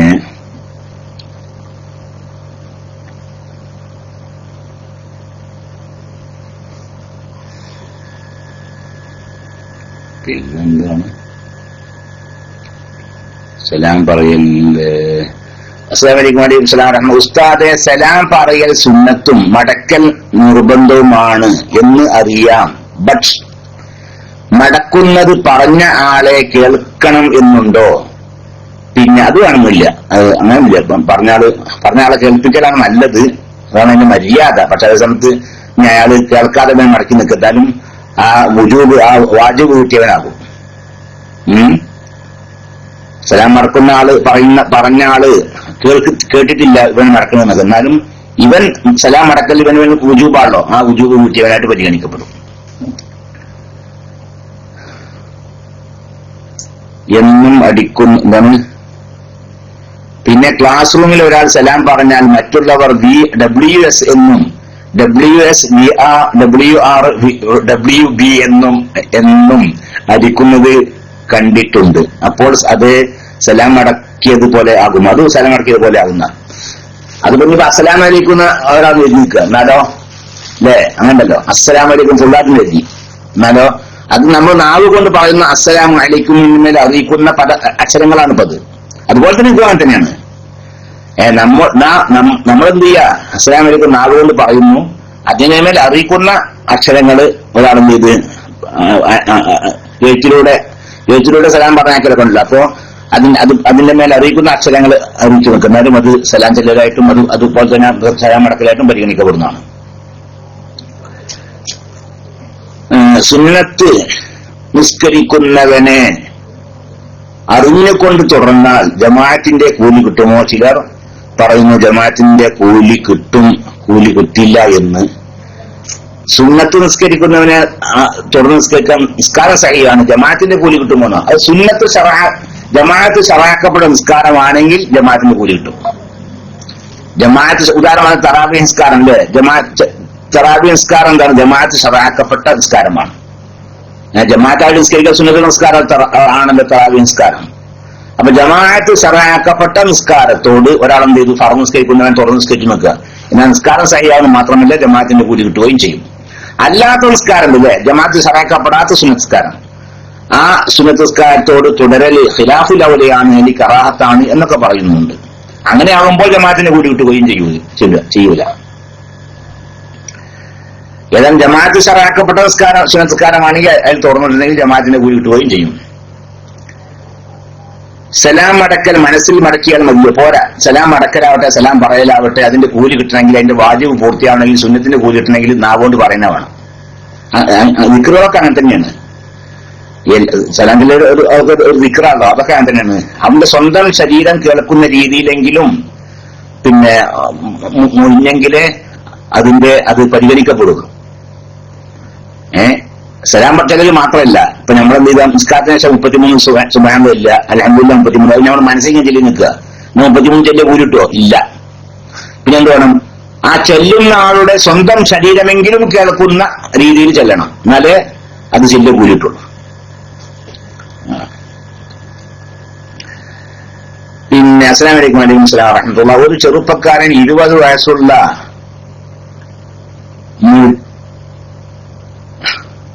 20 വയസ്സുള്ള മുടി നരച്ചു, അത് കറുപ്പിക്കാമോ? ദുആവസ്യം ഇല്ല.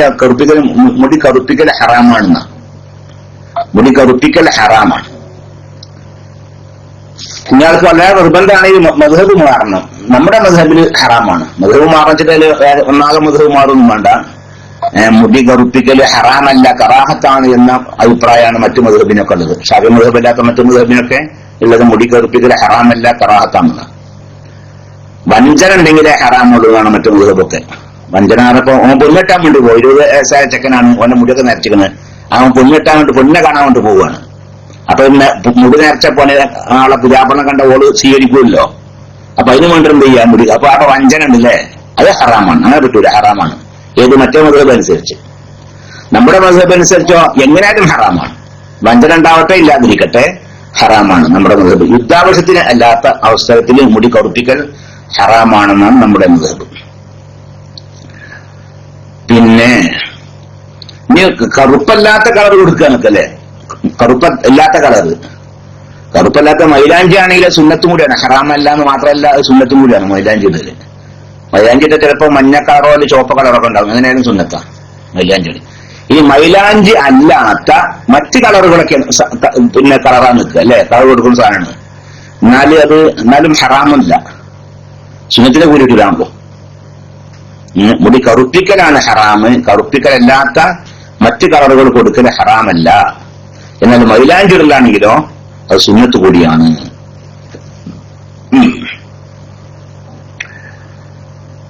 പിന്നെ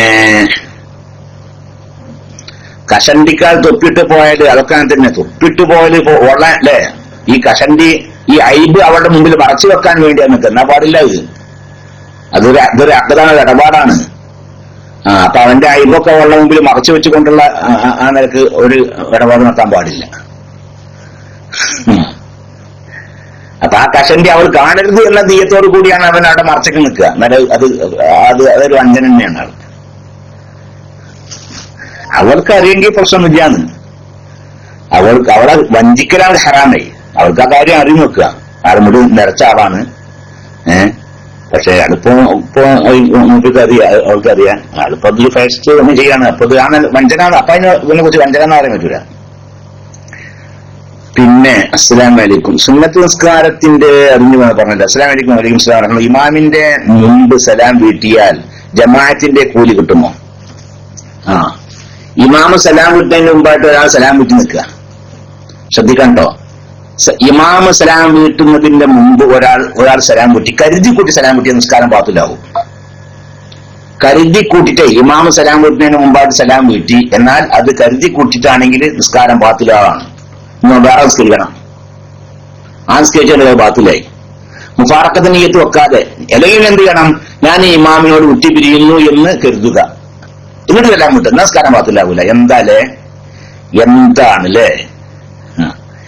ഇന്നമൽ അഅ്മാലു ബിന്നിയാത്ത്, ഇന്നമൽ അഅ്മാലു ബിന്നിയാത്ത് വഇന്നമാ ലികുല്ലി ഇംറിഇൻ മാ നവാ. അപ്പൊ ഇമാമിന്റെ മാറ്റാൽ നിസ്കരിക്കുകയാണ്. ഇമാമ സലാം വീട്ടുന്നതിന് മുമ്പായി ഇവൻ സലാം വീട്ടുന്നു. എങ്ങനെ? ഞാൻ ഈ ഇമാമിനോട് വിട്ടുപിരിയുന്നു എന്ന് നിയ്യത്ത് വെച്ചു, മനസ്സിൽ കരുതി, എന്നിട്ട് സലാം വീട്ടുകയാണെങ്കിൽ അതുവരെയൊക്കെ നിസ്കരിച്ചതിന്റെ ജമാഅത്തിന്റെ കൂലി കിട്ടും. പിന്നെ പൂർത്തിയായ ജമാഅത്തിന്റെ ആ കൂലി കിട്ടൂലാണ്. ഇമാമിനോട് കൂടി ഇമാമ് സലാം വീട്ടുന്നവരേക്കും കാത്തിരുന്നു കൊണ്ടുള്ള ആ കൂലി ഉണ്ടല്ലോ, അത്ര ആ കൂലി കിട്ടൂല. ഇത് അതുവരെയൊക്കെ നിസ്കരിച്ചതിന്റെ ജമാഅത്തിന്റെ കൂലി കിട്ടും. നിസ്കാരം ബാത്തിലാവും ചെയ്യൂല. നേരെ മറിച്ച് കരുതിക്കൂട്ടി മുഫാറക്കത്ത് നിയ്യത്ത് വെക്കാതെ ഇമാം സലാം വിട്ടാൻ മുമ്പായിട്ട് ഒരാൾ സലാം കിട്ടിയാൽ അവന്റെ നിസ്കാരം ജമാഅത്തിന്റെ കൂലി കിട്ടുക മാത്രമല്ല, നിസ്കാരം ബാത്തിലാവുകയും ചെയ്തു. നേരെ മറിച്ച് അവിടെ മറന്നുകൊണ്ടാണ് ഒരാൾ എന്ത് ചെയ്ത് ഇമാം സലാം വിട്ടതിന് മുമ്പാട് സലാം കിട്ടിയത്, നിസ്കാരം ബാത്തിലാവുന്നില്ല. പിന്നെന്ത് ചെയ്യണം? അവൻ ഇമാമ് സലാം വിട്ടതിന് മുമ്പ് മറന്ന് സലാം കിട്ടി, നിസ്കാരം ബാത്തിലാവുന്നില്ല. പിന്നെ എന്ത് ചെയ്യുക? അവന് വീണ്ടും അവിടെ തന്നെ ഇരുന്നാൽ മതി. ഇമാം സലാം വിട്ടതിന് ശേഷം വീണ്ടും സലാം വിട്ടു, അത്രേ ഉള്ളൂ. അതാണ് അതിന്റെ. ഞാൻ സൈവിന്റെ സുജൂദ് ചെയ്യണം, അതും വേണ്ട. കാരണം ഇമാമിനോട് തുടർച്ചയുടെ സമയത്ത് സംഭവിക്കുന്ന മറദിക്കൊന്നും സൈവിന്റെ സുജൂദ് സുന്നത്തില്ല. അവിടെ സൈവിന്റെ സുജൂദും ചെയ്യേണ്ടതില്ല. കാരണം എപ്പോഴാണ് അവന്റെ അടുക്കൽ മറദി സംഭവിച്ചത്? അവൻ ഇമാമിനോട് തുടർന്നുകൊണ്ടിരിക്കുകയാണ് അവന് മറദി സംഭവിച്ചത്. ഇമാമിനോട് തുടർന്നുകൊണ്ടിരിക്കെ മറദി സംഭവിച്ചാൽ ആ മറദി ആര് ചുമക്കും? ഇമാമ് ചുമക്കുന്ന. അപ്പൊ അവിടെ സൈവിന്റെ സുജൂദും ചെയ്യേണ്ടതില്ല. പിന്നെ എന്ത് ചെയ്യുക? വീണ്ടും നിസ്കാരത്തിലേക്ക് മടങ്ങുക. എന്നിട്ട് എന്ത് ചെയ്യുക? ഇമാം സലാം കിട്ടിയതിനു ശേഷം അവൻ സലാം കിട്ടുക. അതന്നെ. അങ്ങനെ പറഞ്ഞിട്ടുണ്ടോ എന്ന് സംശയം വന്നാൽ, പടച്ചോൻ എന്താ പതി, അങ്ങനെ പറഞ്ഞിട്ടുണ്ടോ എന്ന് സംശയം വന്നാൽ ഇന്നലത്തെ ചോദ്യത്തിന്റെ ബാക്കിയല്ല. അപ്പൊ ഇന്നലെ ചോദ്യം മറുപടിയൊക്കെ പറയുന്ന ഇടയിലേ പിന്നെ നമ്മളെ മറുപടി ഒക്കെ കഴിഞ്ഞതിന് ശേഷം ബാക്കിയുള്ള PM ഒക്കെ അവിടെ ഇവിടെ പേസ്റ്റ് ചെയ്ത് വെച്ചതാണ്. അപ്പൊ അതിപ്പോ ഏതൊരു കാര്യം നമ്മൾ പറഞ്ഞപ്പോ അങ്ങനെ ചൊല്ലിയില്ല എന്ന് സംശയം വന്നാലോ, അങ്ങനെ പറഞ്ഞിട്ടുണ്ടോ എന്ന് അത് ശരിയാണ്. അതാണ് എന്നിട്ടില്ല. അസ്സലാമു അലൈക്കും സലാം കൂട്ടുമ്പോൾ അസ്സലാമു അലൈക്കും എന്ന് പറയണോന്ന് പറയുന്ന നിർബന്ധമുണ്ടോ എന്ന് ചോദിച്ചാൽ സംബന്ധമാണ്. നിസ്കാരത്തിന് സലാം കൂട്ടുന്ന സമയത്ത് അസ്സലാമു അലൈക്കും എന്ന് തന്നെ പറയേണ്ടതുണ്ടോ?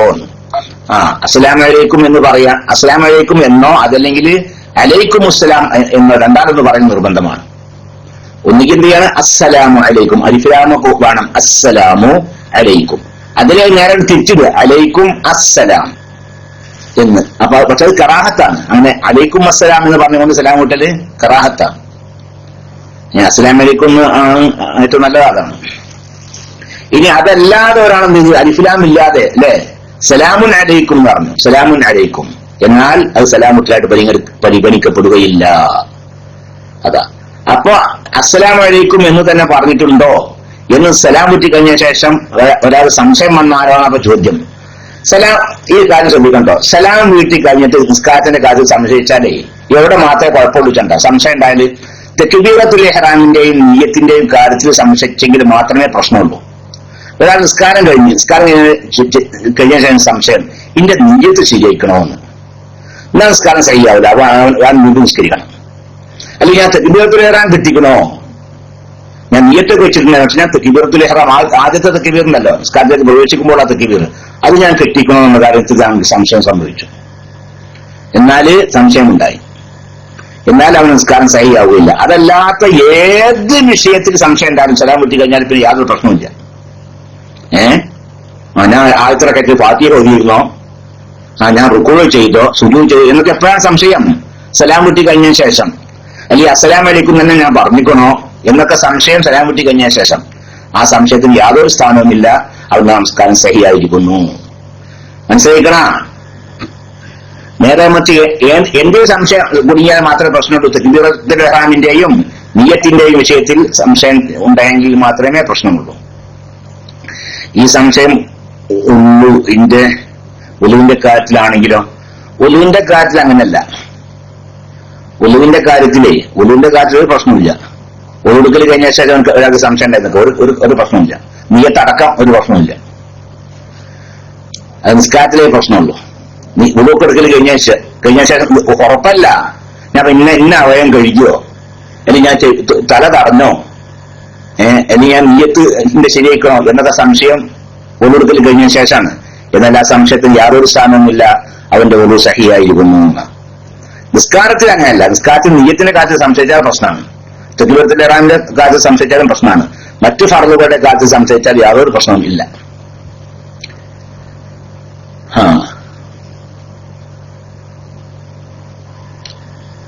പിന്നെ അസ്സലാമു അലൈക്കും. വലൈക്കും അസ്സലാം വറഹ്മത്തുള്ളാഹി.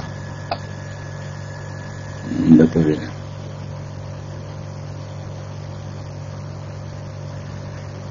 വെള്ളിയാഴ്ച നോമ്പ് നോൽക്കാൻ പറ്റുമോ? നോമ്പ് ഖളാ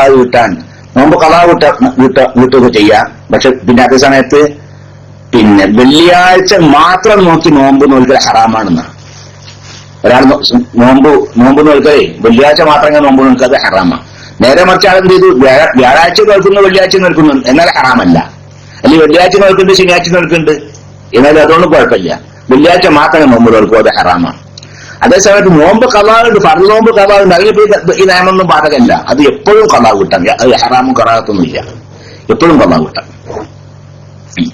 ഇത് ഖളാ കിട്ടുന്നതിനെ കുറിച്ചല്ല പറഞ്ഞത്. സുന്നത്തായ നോമ്പുണ്ടല്ലോ, അത് വെള്ളിയാഴ്ച മാത്രം നോൽക്കുക, അത് ഹറാമാകുന്നു. ഞങ്ങളുടെ ഇത്താത്ത ചാവക്കാട് കറുകമാട് ഹവ്വാവുമ്മ എന്നവർ ഇന്നലെ രാത്രി തന്നെ നമ്മൾ പറഞ്ഞില്ലല്ലേ? പറഞ്ഞു. പിന്നെ ഹവ്വാവുമ്മ ഹജ്ജുമ്മ കറുകമാട് ചാവക്കാട് അവർ മരിച്ചു അല്ലെ? അത് പറഞ്ഞു. അല്ലാഹു സുബ്ഹാനഹു വ തആല അവർക്ക് മഗ്ഫിറത്തും റഹ്മത്തും പ്രദാനം ചെയ്യട്ടെ. അവരുടെ പരലോക ജീവിതം അല്ലാഹു റാഹത്തിലും സന്തോഷത്തിലും ആക്കി കൊടുക്കട്ടെ. നമ്മൾ ഇന്നലെ പിന്നെ അത് ദുആ ചെയ്തിട്ടുണ്ട്. മൈതസ്കരിക്കാൻ വേണ്ടി ആളുകളോട് ആവശ്യപ്പെടുകയും ചെയ്തിട്ടുണ്ട്. പിന്നെ ഒരാളെ ജില്ല ഖാദിയായി പ്രഖ്യാപിക്കണമെങ്കിൽ ആ ജില്ലയിലുള്ള എല്ലാ മഹല്ലുകാരും അയാളെ ബൈഅത്ത് ചെയ്യണമോ ഉസ്താദേ? അതിപ്പോ അയാളെ പേര് എന്ത് പേരായാലും വേണ്ട, അതൊന്നുമില്ല അവിടെ വിഷയം.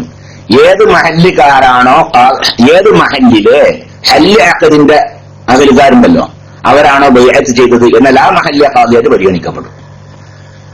അതിപ്പോ ജില്ലയിൽ അതുകൊണ്ടാണ് ജില്ലാ ഖാദി ആവൂല അല്ലേ? ഞാൻ ജില്ലയിലത്തെ എല്ലാ മഹല്ലുകളുടെ ഖാദി അങ്ങനെ ഏത് ജില്ലാ ഖാദി ആകും? അല്ല, പേരവര് കഴിഞ്ഞു. ഒരു മഹല്ല് മാത്രമാണ് അല്ലേ? ഒരു മഹല്ല് മാത്രമാണ്. പിന്നെ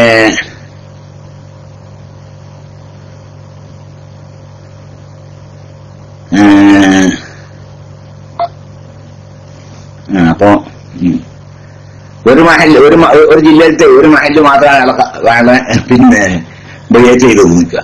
എന്നാൽ അയാൾ എവിടുത്തെ ഖാദിയാവുള്ളൂ, ആ മഹല്ലിന്റെ ഖാദിയാവുള്ളൂ. പക്ഷെ ആൾക്കാരെ പൂതി നിൽക്കുക ഇങ്ങനെ ജില്ലാ ഖാദിന്ന്. എന്നാൽ അതുകൊണ്ട് തിരക്കണില്ല, പൂതി തീർത്തോടുകൊണ്ട് വിരമില്ല. കാരണം അയാളെ ബൈഅത്ത് ചെയ്ത ആ മഹല്ല് ആ ജില്ലയിലത്തെ ആ ജില്ലയിൽപ്പെട്ട ഒരു മഹല്ലാണല്ലോ എന്ന നിലക്കില് വേണ്ടി അതുകൊണ്ട് കുഴപ്പമില്ല. അതൊരു ശറയ്യ വശമല്ല, വിഷയമല്ല. ഖാദി ഇങ്ങനെ ആവുള്ളൂ ഏതൊരു മഹല്ലിലെ ഹല്ല് അഖദിന്റെ അഹ്ലുകാരാണോ അയാളെ ബൈഅത്ത് ചെയ്തതെങ്കിൽ ആ മഹല്ലിലെ ഖാദി മാത്രമേ ആവുള്ളൂ. ഇനി ഒരു ജില്ലയിൽ പല സ്ഥലങ്ങളിലും ഉള്ള മഹല്ലുകൾ അങ്ങനെ അയാളെ ബൈഅത്ത് ചെയ്തിരിക്കുന്നു. എന്നാൽ ആ ബൈഅത്ത് ചെയ്ത സ്ഥലങ്ങളിലൊക്കെ അവിടുത്തെ ഖാദി ആവും, അത്രേ ഉള്ളൂ. അതല്ലാതെ ബൈഅത്ത് ചെയ്യാത്ത സ്ഥലത്ത് ഖാദി ആവുകയില്ല. അപ്പോൾ അയ്യാമുൽ ബീദ് വെള്ളിയാഴ്ച വന്നാൽ, ഞാൻ നേരത്തെ പറഞ്ഞില്ലേ, വെള്ളിയാഴ്ച മാത്രം നോമ്പ് നോൽക്കുക, അതാണ് പറ്റാത്തതെന്ന് പറഞ്ഞില്ലേ? ഒരാൾ വെള്ളിയും ശനിയും കൂടി നോറ്റു നിൽക്കുക, അല്ലെങ്കിൽ വ്യാഴം വെള്ളിയും നോറ്റു, അതുകൊണ്ട് കുഴപ്പമില്ലാന്ന്. നോമ്പ് നോൽക്കാൻ വേണ്ടി വെള്ളിയാഴ്ച ദിവസത്തെ മാത്രം തെരഞ്ഞെടുക്കുക, അതാണ് പ്രശ്നം.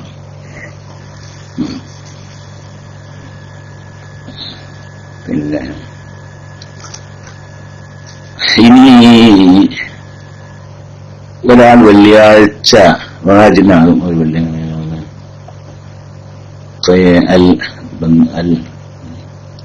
ഉസ്താദ് അസ്സലാമു അലൈക്കും. വലൈക്കും അസ്സലാം വറഹ്മത്തുള്ളാഹി.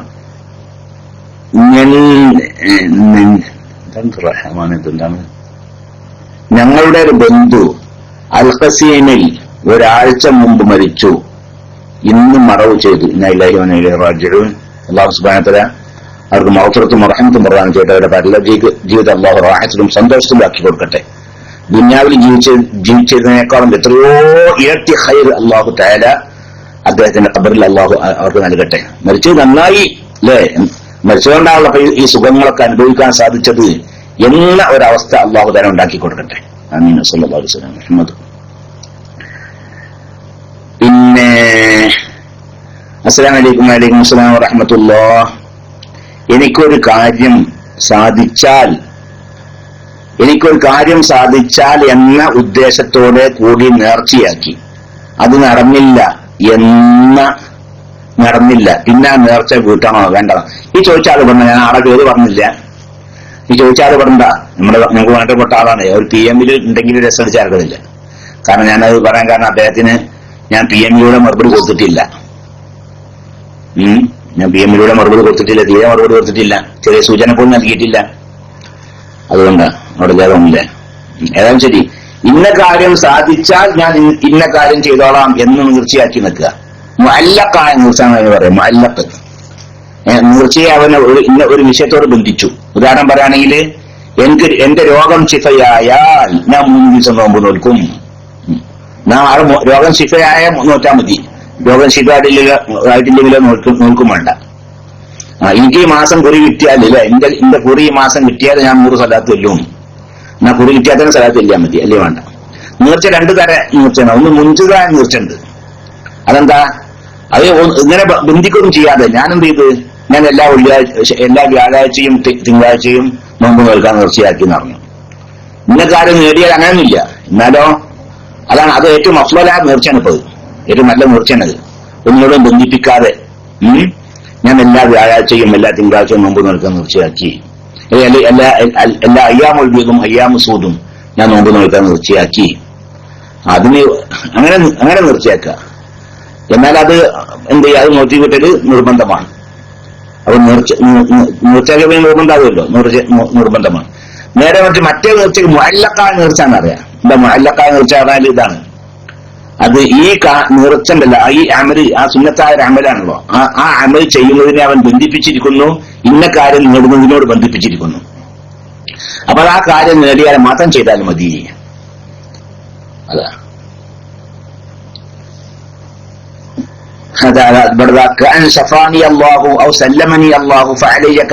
എനിക്ക് എന്റെ രോഗം അള്ളാഹു ശിഫയാക്കിയാൽ ഞാൻ ഇന്ന കാര്യം ചെയ്യും, അല്ലെങ്കിൽ ഇന്ന ആഫത്തിൽ നിന്ന് എന്നെ അള്ളാഹു രക്ഷപ്പെടുത്തിയാൽ ഞാൻ ഇന്ന കാര്യം ചെയ്യും എന്നൊക്കെ ഒരാൾ മൂർച്ചയാക്കി നിൽക്കുക. എന്നാൽ അതൊക്കെ ആ കാര്യം നേടിയാൽ മാത്രമേ അത് നിറവേറ്റൽ നിർബന്ധമുള്ളൂ. ഖുർആൻ തഫ്സീർ ഉള്ള ബുക്ക് അമുസ്ലിമിന് വായിക്കാൻ കൊടുക്കാമോ? അതിൽ ഖുർആൻ സൂറത്ത് ഉണ്ട്. ഖുർആൻ സൂറത്ത് ഉണ്ടെങ്കിൽ കൊടുക്കാൻ പാടില്ല. വിശുദ്ധ ഖുർആൻ അമുസ്ലിമിന്റെ കയ്യിലേക്ക് എത്തിക്കൽ ഹറാമാണ്. ആ ഖുർആനോട് കൂടി ഇനി അതിൽ വേറെ എന്തുണ്ടെങ്കിലും ശരി, അതിൽ വേറെയും കുറെ വിവരങ്ങളും മറ്റൊക്കെ ഉണ്ട് നിൽക്കുക. അതിൽ ഖുർആൻ ഉണ്ടോ എന്നാൽ കൊടുക്കാൻ പാടില്ല. ഓനക്ക് ഇസ്ലാമിനെ കുറിച്ച് മനസ്സിലാക്കി കൊടുക്കലേ, ഇസ്ലാമിനെ കുറിച്ച് മനസ്സിലാക്കി കൊടുക്കുന്ന ഇങ്ങനെ പുസ്തകങ്ങളെ കൊടുത്തിട്ടുള്ള എത്ര ആൾക്കാരാണ് ഇസ്ലാമിനെ വിശ്വസിക്കുന്നത്? വളരെ അപൂർവമുള്ളൂ. നമ്മൾ ഒരു കാര്യം ചിന്തിച്ചു നോക്കേണ്ട വിഷയമാണ്. ഇസ്ലാമിക സാഹിത്യങ്ങളൊക്കെ വിതരണം ചെയ്തിട്ടേ ഇസ്ലാമിലേക്ക് വന്നവർ വളരെ കുറയും. വളരെ ആരെങ്കിലൊക്കെ ഉണ്ടെങ്കിൽ അത്രേ ഉണ്ടാവുള്ളൂ. നേരെ മറിച്ച് നമ്മൾ നേരിട്ടാണ് പറയാൻ നിൽക്കുക. നേരിട്ടാണ് പറയാം എന്താ സഹോദര എന്റെ സ്ഥിതി ഇപ്പൊ എന്തെങ്കിലും ഇപ്പൊ ഞാൻ നടന്നാലിപ്പോ ഈ രീതിയിൽ എനിക്ക് എന്നോട് വല്ലാത്ത സ്നേഹമാണ്. നിന്നോട് എനിക്ക് വല്ലാത്ത സ്നേഹമാണ്. അതുകൊണ്ടാണ് ഈ പറഞ്ഞത്. എനിക്ക് ഒരു വലിയ അപകടം വരാനുണ്ട് എന്ന കാര്യം ഞാൻ അറിയുകയാണെങ്കിൽ ഞാനത് മുന്നറിയിപ്പ് നൽകിയിട്ടില്ല എങ്കിൽ ഞാൻ എന്റെ സ്നേഹിതനാവോ? ഇപ്പൊ ഞാൻ നടന്നു പോവാ, എന്റെ മുമ്പിൽ വലിയൊരു കുണ്ടുണ്ട്, ആ കുണ്ടിലേക്ക് നീ വീഴാൻ പോവുകയാണ്. അപ്പൊ ഞാനത് എനിക്ക് അറിയാം നീ ഇപ്പൊ അതിക്ക് വീഴുന്നു. എന്നിട്ട് ഞാനെന്ത് വിചാരിച്ചു വീണോട്ടെ വിചാരിച്ചത് ഞാൻ ഉണ്ടാതിരിക്കുക. എന്നാൽ ഞാൻ നിന്റെ സ്നേഹിതനാവോ? ഇല്ലല്ലോ, ഒരിക്കലും സ്നേഹിതനാവില്ല. എന്നാൽ നീ അല്ലാഹു അല്ലാത്തവർക്ക് ആരാധന നടത്തിക്കൊണ്ട് ഇങ്ങനെ മരിച്ചു പോകാൻ ഈ കാലാകാലം നരകത്തിലാണ്. അതുകൊണ്ട് ആ നരകത്തിൽ ഒരിക്കലും കടക്കരുത്. ആ നരകത്തിന് നീ രക്ഷപ്പെടണമെന്ന് ഇന്ന് എനിക്ക് വല്ലാത്ത ആഗ്രഹമുണ്ട്. നീ ആ നരകത്തിൽ കടക്കണം എനിക്ക് ഒരിക്കലും സഹിക്കാൻ സാധിക്കാത്ത വിഷയമാണ്. കാരണം നമ്മളെ തമ്മിലുള്ള ബന്ധം അതാണല്ലോ എന്ന് പറഞ്ഞാൽ അവന് അങ്ങനെ ഒന്നും കൊററാൻ പറ്റൂല. ഇപ്പൊ ഇത്രയല്ലേ 2-3 മിനിറ്റ് നേരത്തെ സംസാരത്തിന്റെ വിഷയം ഉണ്ടായിട്ടുള്ളൂ. ഇനി അവിടെ ഓനക്ക് നേരെ മറ്റിന്റെ ഖുർആൻ തഫ്സീർ അല്ല ഒന്നാകെ കൊടുത്തു നിൽക്കുക. ഓൻ എന്താ ചെയ്യുക? അച്യുതാനന്ദന് മയത്തിന് ഖുർആൻ കൊടുത്തില്ല അല്ലേ? വീട്ടിലങ്ങള് മയത്തിനെ കൊണ്ട് ജയിലിൽ മോചിതനായ സമയത്ത് മയത്തിനെ വലിയ വണ്ടി ഉണ്ടല്ലോ എത്ര അല്ലേ? ആ വലിയ വണ്ടിയിൽ മയത്തിനെയും സൂഫിയ മദിനൊക്കെ അവിടെ വന്ന് അച്യുതാനന്ദന് ഇംഗ്ലീഷ് ഖുർആൻ പരിഭാഷ കൊടുത്തു. നമുക്കൊരു ഞാൻ കുറെ തീർച്ചയായും അച്യുതാനന്ദന് ഇംഗ്ലീഷ് ഖുർആൻ പരിഭാഷ കൊടുത്തിട്ട് കഴിഞ്ഞ. അപ്പൊ ഏതായാലും ശരി, അതിൽ ഖുർആൻ അല്ലാത്ത വേറെ ഉണ്ടാവട്ടെ ഇല്ലാതിരിക്കട്ടെ, ഖുർആൻ മുസ്ലിമിന് കൊടുക്കൽ ഹറാമാണ്. എന്ന് മാത്രമല്ല ദാറുൽ കുഫ്രിലേക്ക് ഖുർആൻ കൊണ്ടുപോകാൻ പാടുണ്ടോ ഇല്ലേ എന്ന് ബഹുമാനപ്പെട്ടവരുമായി ചർച്ച ചെയ്തിട്ടുണ്ട്. ദാറുൽ കുഫ്രിലേക്ക് ഖുർആൻ കൊണ്ടുപോകാൻ പാടുണ്ടോ ഇല്ലേ? ദാറുൽ കുഫ്രിലേക്ക് പോകാൻ നിൽക്കുക, ഞങ്ങൾക്ക് ഖുർആൻ കൈ പിടിക്കാൻ പറ്റുമല്ലേ? അത് കാഫിരികളുടെ കയ്യിൽ പെടുമെന്ന് ഭയമുണ്ടെങ്കിൽ കൊണ്ടാം അങ്ങോട്ട് ഖുർആൻ മുസാഫ് കൊണ്ടാൻ തന്നെ പാടില്ല എന്നാ. അപ്പൊ അത് വളരെ ഗൗരവമുള്ള വിഷയമാണ്. പിന്നെ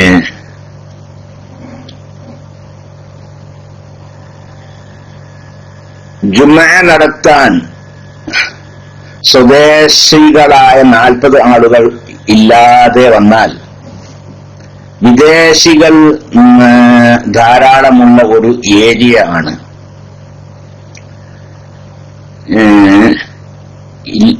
എന്തു ചെയ്യും?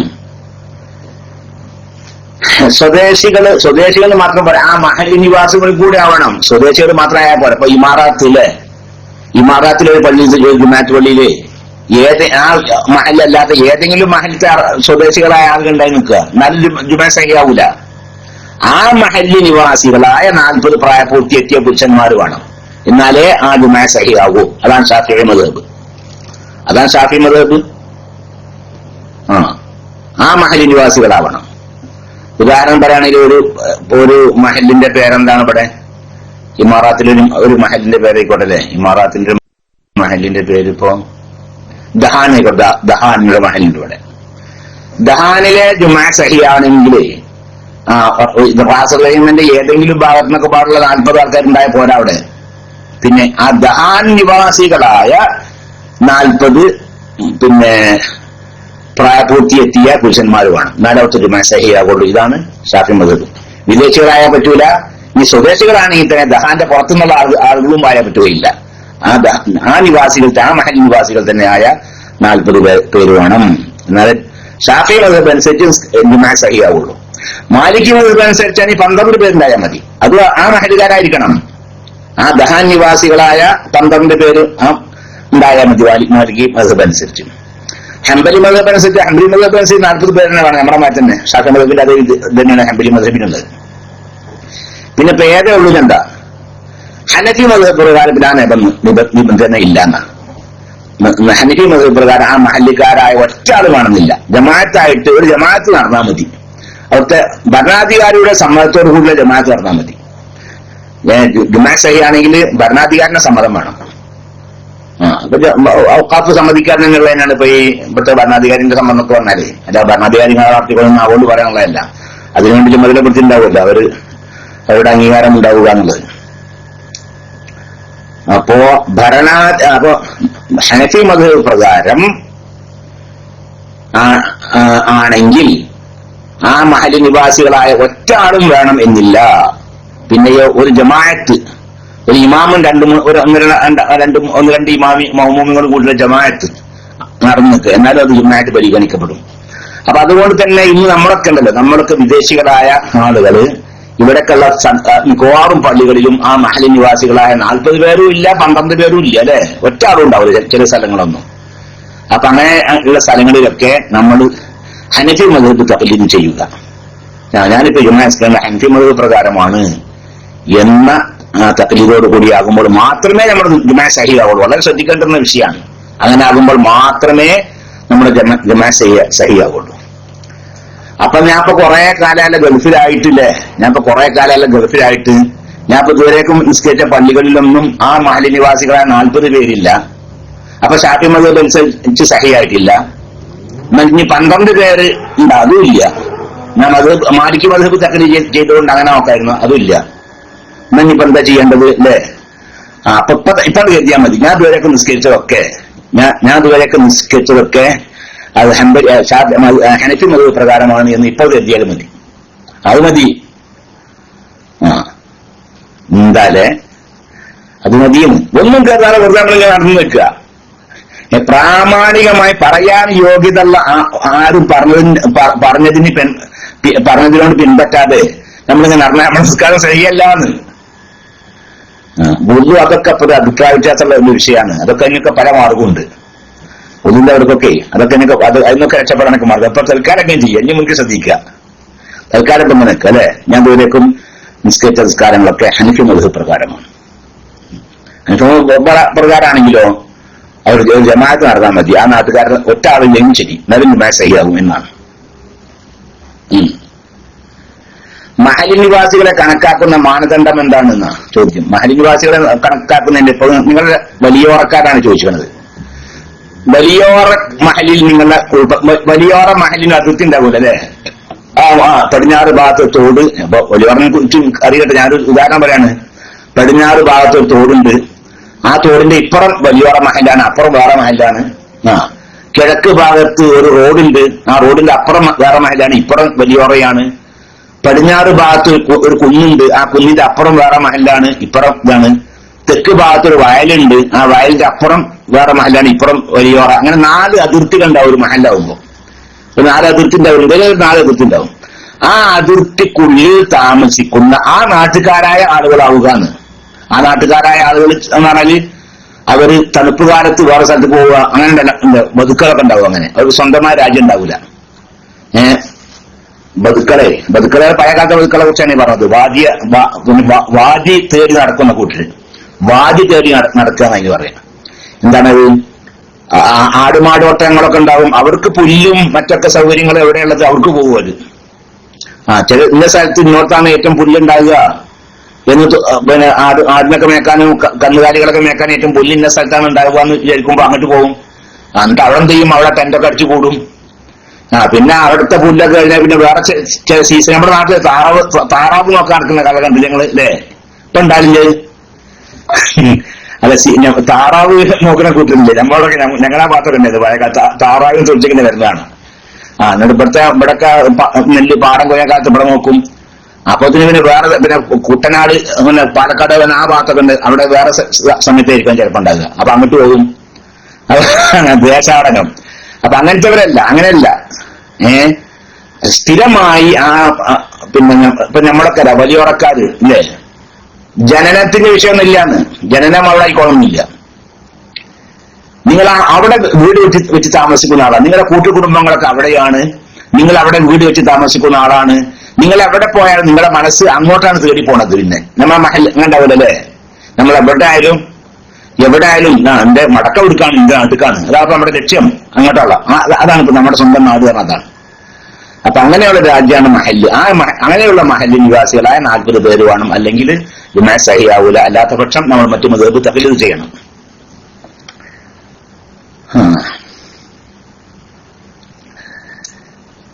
ജുമുഅ നടത്താൻ പറഞ്ഞത്. അസ്സലാമു അലൈക്കും. വഅലൈക്കും അസ്സലാം വറഹ്മത്തുള്ളാഹി. ഉസ്താദെ, എന്റെ മകന് പഠിക്കുന്നത് ഒന്നും ഓർമ്മയിൽ നിൽക്കുന്നില്ല. ക്ലാസ്സിനൊന്നും ശ്രദ്ധിക്കാൻ കഴിയുന്നില്ല. പഠിച്ചത് മുഴുവൻ മറക്കുകയാണ്. ഉസ്താദ് ദുആ ചെയ്യണം. അല്ലാഹു സുബ്ഹാനഹു വ തആല അവന് നല്ല ഫഹമും അഖലും തന്റെ ഇടവും ബുദ്ധിശക്തിയൊക്കെ അല്ലാഹു തആല പ്രദാനം ചെയ്യട്ടെ. അത് നാഫിയായ അല്ലാഹു സുബ്ഹാനഹു വ തആല വർദ്ധിപ്പിച്ചു കൊടുക്കട്ടെ. അതനുസരിച്ച് അമൽ ചെയ്യാനുള്ള തൗഫീഖ് പ്രദാനം ചെയ്യട്ടെ. അതിന് നല്ല കാര്യങ്ങൾ പഠിക്കാനൊക്കെ ഉള്ള, അത് മനസ്സിലാക്കാനുള്ള തന്റെ ഇടവും ബുദ്ധിശക്തിയും അല്ലാഹു സുബ്ഹാനഹു വ തആല പ്രദാനം ചെയ്യട്ടെ. നല്ല ഉത്സാഹം അല്ലാഹു തആല പ്രദാനം ചെയ്യട്ടെ. അവനെ കൊണ്ട് അല്ലാഹു തആല കുടുംബത്തിനും ദീനിനും മുസ്ലിം ഉമ്മത്തിനും വലിയ ഉപകാരം നൽകട്ടെ. ആമീൻ. സല്ലല്ലാഹു അലൈഹി വസല്ലം. മുഹമ്മദ്. റജബ് മാസത്തെ മറ്റൊരാൾ ആദ്യം അറിയിക്കുന്നതിന് നരകം ഹറാമാണെന്ന് ഹദീസിൽ പറഞ്ഞ് ഇല്ല. അങ്ങനെ ഹദീസ് ഇല്ലാതാണ്. അത് ഈ ആരുണ്ടാക്കിയ ഹദീസ് റസൂലുള്ളാഹിന്റെ ഹദീസ് അല്ല അല്ലേ? അത് വേറെ ആരോ ഒരു മനുഷ്യനിർമ്മിത ഹദീസാണത്. പിന്നെ ഷിയാക്കൾ മുസ്ലിങ്ങളാണോ? അതെ, ഷിയാക്കൾ മുസ്ലിങ്ങളാണ്, പക്ഷെ അത് മുബ്തദിഈങ്ങളാണ്. ഷിയാക്കള് മുസ്ലിങ്ങളാണ്, മുബ്തദിഈങ്ങളാണ്. അപ്പൊ ഇതിന്റെ അർത്ഥം എന്താണ്? ഷിയാക്കളെ അർത്ഥം ഭക്ഷിക്കാം, ഷിയാക്കളെ അർത്ഥത് ഭക്ഷിക്കാം, കാഫിറിനെ അർത്ഥം ഭക്ഷിക്കാൻ പറ്റുമല്ലോ. ഷിയാക്കളെ അർത്ഥത് ഭക്ഷിക്കാം. ഷിയാക്കളുടെ മക്കളെ വിവാഹം കഴിച്ചാൽ നിക്കാഹ് സഹിയാകും. വിവാഹം കഴിച്ചാൽ എന്നിട്ട് കാഫിറിങ്ങളുടെ മക്കൾ അതിൽ കിതാബില്ലാത്ത മറ്റു കാഫിറിങ്ങളുടെ മക്കളെ പിന്നെ കെട്ടിയാൽ വിവാഹം സഹിയാവില്ലല്ലോ, ആ നിക്കാഹ് സഹിയാവൂല. ഇല്ല, മുസ്ലിം പെൺകുട്ടികളെ എന്ത് ചെയ്യാം? സുന്നി പെൺകുട്ടികളെ ഷിയാക്കളായ പുരുഷന്മാർക്ക് വിവാഹം ചെയ്ത് കൊടുക്കുകയും ചെയ്യാം. പക്ഷെ അതൊന്നും ഉത്തമമുള്ള കാര്യമല്ല. കാരണം കടുത്ത മുബത്തദീയങ്ങളാണ്. കടുത്ത മുബത്തദീയങ്ങൾ അത്ര വൃത്തികെട്ടത്, വളരെ വൃത്തികെട്ട മുബത്തദീയങ്ങളാണ്. ബഹുമാനപ്പെട്ട സഹാബത്തിന് ചീത്ത പറയുക, ആയിഷ റളിയല്ലാഹു അൻഹ ചീത്ത പറയുക, ഉമർ ഇബ്നു ഖത്താബ് റളിയല്ലാഹു അൻഹു ചീത്ത പറയുക, സിദ്ദീഖ് റളിയല്ലാഹു അൻഹു ചീത്ത പറയുക. ഇദ്ഹുമാത്തുൽ ഗാരി എന്ന അല്ലാഹു റബ്ബുൽ ഇസ്സത്തിന്റെ വിശുദ്ധ ഖുർആനിൽ പറഞ്ഞ സിദ്ദീഖ് റളിയല്ലാഹു അൻഹു ചീത്ത പറയുക, ഉമർ ഇബ്നു ഖത്താബ് റളിയല്ലാഹു അൻഹു ചീത്ത പറയുക, ആയിഷ ഉമ്മുൽ മുഅ്മിനീൻ ആയിഷ റളിയല്ലാഹു അൻഹ ചീത്ത പറയുക. അപ്പൊ ഏറ്റവും വൃത്തികെട്ട അല്ലെ, വളരെ വൃത്തികെട്ട മുബ്തദീയങ്ങൾ എന്ന് കാഫിറാന്ന് പറയാൻ ബോധിക്കാത്തല്ലട്ടാ. പക്ഷെ നമ്മുടെ ബഹുമാനപ്പെട്ട ഉലമാ സലഫുസാലിഹ്യങ്ങളായ ഉലമാക്കൾ നമ്മുടെ അഖീദ വിവരിക്കുന്ന കിതാബുകളിലൊക്കെ അവരെ മുബ്തദീയങ്ങളെ കുറിച്ചാണ് എണ്ണീട്ടുള്ളത്, കാഫിറുകളെ കുറിച്ചല്ല. അല്ല, നമുക്ക് ഇഷ്ടമുള്ള നമ്മുടെ വികാരത്തിനനുസരിച്ച് എന്തിനും പറയാൻ പറ്റില്ല, ദീനല്ലേ, ഒന്നും പറയാൻ പറ്റൂലല്ലോ. പിന്നെ സുബ്ഹിക്ക് ശേഷം ഇഹ്റാം ചെയ്യുകയാണെങ്കിൽ ഇഹ്റാമിന്റെ സുന്നത്ത് നിസ്കാരം കറാഹത്താണോ? അതെ, കറാഹത്ത്. ഹറാമിന്റെ കുറ്റമുള്ള കറാഹത്ത, തഹരീമിന്റെ കറാഹത്താണ്. സുബ്ഹിക്ക് ശേഷമാണ് ഒരാൾ എന്ത് ചെയ്തത്? വെയിലുദിക്കുന്നതിന് മുമ്പായിട്ടാണ് ഇഹ്റാം ചെയ്തത് അല്ലേ? ഏത് സുബ്ഹി നിസ്കാരം കഴിഞ്ഞ ശേഷം, സുബ്ഹി നിസ്കാരം കഴിഞ്ഞിരിക്കുന്നു, വെയിലുദിക്കുന്നതിന് മുമ്പായിട്ട് ഇഹ്റാം ചെയ്യാണ്. അപ്പോൾ ഇഹ്റാമിലെ സുന്നത്തസ്കാരമല്ലോ, അത് നിസ്കരിക്കാൻ പറ്റുകയില്ല. ഇഹ്റാമിന്റെ മുമ്പാണ് ഇഹ്റാമിലെ സുന്നത്തസ്കാരം. സുബ്ഹിന്റെ ശേഷമാണെങ്കിൽ അത് നിസ്കരിക്കാൻ പാടില്ല. അത് തഹരീമിന്റെ കറാഹത്താണ്. മദ്രസ പൂട്ടിയിട്ട് നാട്ടിൽ പോകാൻ ഉദ്ദേശിക്കും. ഞാൻ വിചാരിച്ച് ഈ എപിക്കാരൊക്കെ മദ്രസ പൂട്ടിയിട്ടതല്ല, പക്ഷെ അത് പറയണത് അല്ല. മദ്രസ പൂട്ടിയിട്ട് നാട്ടിൽ പോകാൻ ഉദ്ദേശിക്കുന്നുണ്ട് എന്നാണ്. വീട് പണിക്ക് ഉദ്ദേശിച്ചാണ് പോകുന്നത്. 2 മാസത്തെ ലീവേ ഉള്ളൂ. എല്ലാം ശരിയായി കിട്ടുന്നതിനും ബുദ്ധിമുട്ടുകൾ നീങ്ങി കിട്ടാൻ ദുആ ചെയ്യണം. അല്ലാഹു സുബ്ഹാനഹു വ തആല നിങ്ങളുടെ ബുദ്ധിമുട്ടൊക്കെ അല്ലാഹു നീക്കി തരട്ടെ. ആ നാട്ടിൽ പോകാനുള്ള എല്ലാ വക സൗകര്യങ്ങളും അല്ലാഹു സുബ്ഹാനഹു വ തആല ചെയ്തു തരട്ടെ. നിങ്ങൾക്ക് ഹല്ലലും സഫറിലും അല്ലാഹു ഖൈറും ബർക്കത്തും പ്രദാനം ചെയ്യട്ടെ. നാട്ടിൽ പോയി കുടുംബത്തിനോട് കൂടി സന്തോഷത്തോടു കൂടി കഴിയാനും വീട് പണി തുടങ്ങുവാനും അത് എത്രയും വേഗം പൂർത്തിയാക്കുവാനും അല്ലാഹു റബ്ബുൽ ഇസ്സത്തിന്റെ ഭാഗത്ത് നിന്ന് വമ്പിച്ച സഹായം ഉണ്ടാവട്ടെ. ആമീൻ. സല്ലല്ലാഹു അലൈഹി സയ്യിദിനാ മുഹമ്മദ്. അസ്സലാമു അലൈക്കും. വഅലൈക്കും അസ്സലാം. ഉസ്താദെ, ഉപ്പാക്ക് സുഖമില്ല, ഷിഫ ആകാൻ ദുആ ചെയ്യണം. അല്ലാഹു സുബ്ഹാനഹു വ തആല ഉപ്പാക്ക് പൂർണ്ണ ഷിഫ പ്രദാനം ചെയ്യട്ടെ. ബിഹഖ് സയ്യിദിനാ മുഹമ്മദിൻ സല്ലല്ലാഹു അലൈഹി വസല്ലം.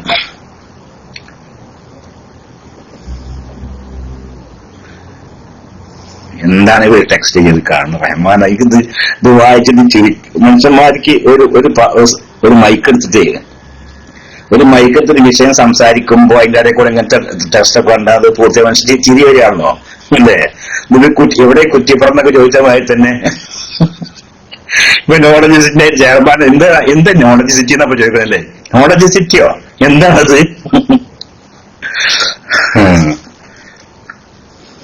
പിന്നെ ആയിക്കോട്ടെ. അസ്സലാമു അലൈക്കും. വഅലൈക്കും അസ്സലാം. ഉസ്താദെ, ചത്ത പശുവിന്റെ തോൽ വിൽക്കാൻ പറ്റുമോ? ഇല്ല, ചത്ത പശുവിന്റെ തോല് നജസാണ്. നജസ് വിൽക്കാൻ പാടില്ല. നജസ് വിൽപ്പന ഹറാമാണ്. നജസ് വിറ്റാൽ ആ വിൽപ്പന സഹിയാവുകയും ഇല്ല. അപ്പൊ ചത്ത പോത്തിന്റെ തോല് വെറുതെ കൊടുക്കാം അല്ലെ? പെരയിലെ പോത്ത് ചത്തിട്ടുണ്ട്, അതിന്റെ തോല് നമുക്ക് ആൾക്കാർക്ക് വെറുതെ കൊടുക്കാം. അതല്ലെങ്കിൽ ഊറക്കിട്ട് കൊടുക്കാം അല്ലെ? ഊറക്കിട്ടാൽ ശുദ്ധിയാവുമല്ലോ. ചത്തപ്പോത്തിന്റെയും തോല് ഊറക്കിട്ടാൽ ശുദ്ധിയാവും. ഊറക്കിടാന്നറിയില്ലേ? ലെതറാക്കേ നമ്മൾ ഈ പണിക്കുന്നതിന് പറ്റില്ലേ? അങ്ങനെ ഊറക്കിട്ടാ പിന്നെ ശുദ്ധിയായി. അപ്പൊ ശുദ്ധിയായി പിന്നെ വിൽക്കുകയും ചെയ്യാം. അപ്പൊ ചത്തപ്പോത്തിന്റെ തോല് വിൽക്കണമെങ്കിൽ എന്ത് വേണം? അത് ഊറക്കിട്ട് ശുദ്ധിയാക്കണം, അതിനുശേഷമേ വിൽക്കാൻ പറ്റൂ. അല്ലാത്ത പക്ഷം വെറുതെ കൊടുക്കാം. അയാൾക്ക് വെറുതെ കൊടുത്തോളി. അയാൾ നിങ്ങൾക്ക് വെറുതെ കുറച്ച് പൈസ തരികയാണെങ്കിൽ വാങ്ങുകയും ചെയ്യും ചെയ്യാനല്ലേ. നിങ്ങൾ എനിക്ക് കുറച്ച് തോലൊക്കെ വെറുതെ തന്നല്ലോ, ഇത്ര നല്ല മനസ്സാണ് നിങ്ങൾക്ക്. അപ്പൊ ഞാനും അതിന് വേണ്ടി പേര് നിങ്ങൾക്ക് സമ്മാനം തന്നു നിൽക്കുക, എന്നാ വാങ്ങുകയോ ചെയ്യാം. മുടി നജസ്സാണോ? അല്ല. മുടിയോ? അത് ശരി, ഇസ്ലാഹി വന്ന ഞാൻ വിചാരിച്ചു മുടി നജസായ മുടിയിൽ നജസല്ലാത്ത മുടിയുണ്ട്. പിന്നെ അസ്സലാമു അലൈക്കും വലൈക്കും സ്സലാം വറഹ്മത്തുള്ളാഹ്. ഉസ്താദെ, നാട്ടിലൊക്കെ പെൺകുട്ടികൾക്ക് പ്രായപൂർത്തി ആയാൽ കുടുംബങ്ങൾ സന്തോഷങ്ങളും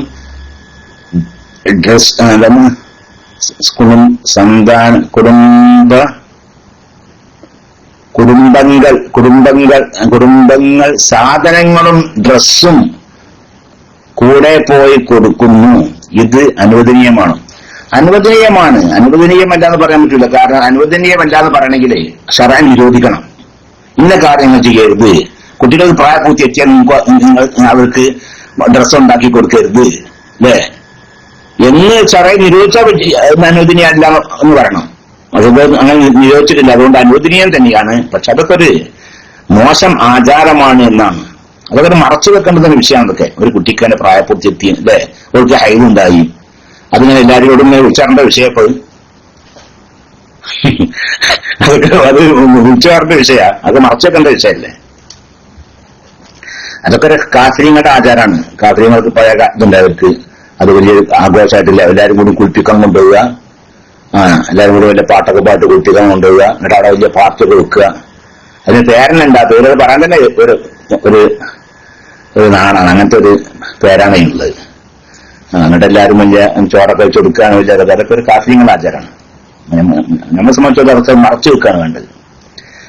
ദുആ ചെയ്യാൻ ആവശ്യപ്പെടുന്നവർ വളരെ കൂടുതൽ ആണെങ്കിലും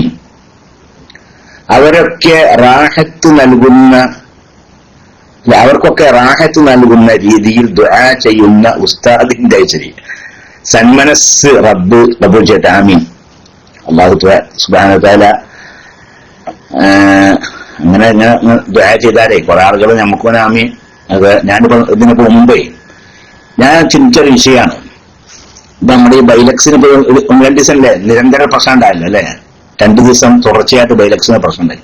പറഞ്ഞാൽ ഈ ബൈലക്സ് അങ്ങനെ പൂറ്റി പോകുമല്ലേ, ഈ സംവിധാനം വേണ്ടാന്ന് വെക്കും അവര്.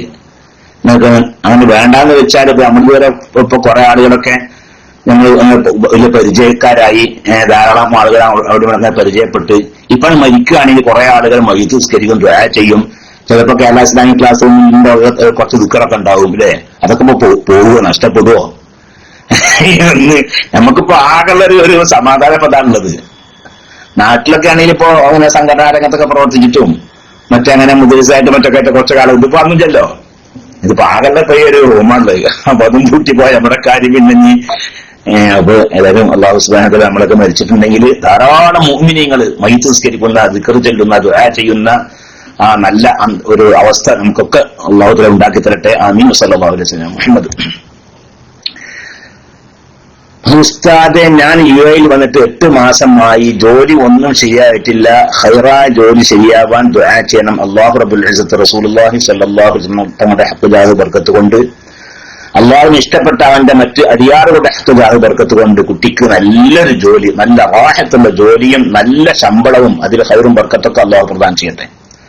സർവശക്തനായ റബ്ബുൽ ഇസ്സത്ത് അവന്റെ മഹദായ ഫള കൊണ്ട്, അവൻ ഏറ്റവും ഇഷ്ടപ്പെട്ട അവന്റെ ദാസനായ റസൂലുള്ളാഹി സ്വല്ലല്ലാഹു അലൈഹി വസല്ലം ഹഖ് ജാഹ് ബർക്കത്ത് കൊണ്ട് നല്ല ഹൈറായ ജോലിയും സന്തോഷകരമായ ജോലി, അതിൽ നല്ല ശമ്പളവും മനസ്സിന് തൃപ്തിയും ഒക്കെ അല്ലാഹു പ്രദാനം ചെയ്യട്ടെ. ആമീൻ. സല്ലല്ലാഹു അലൈഹി വസല്ലം. മുഹമ്മദ്.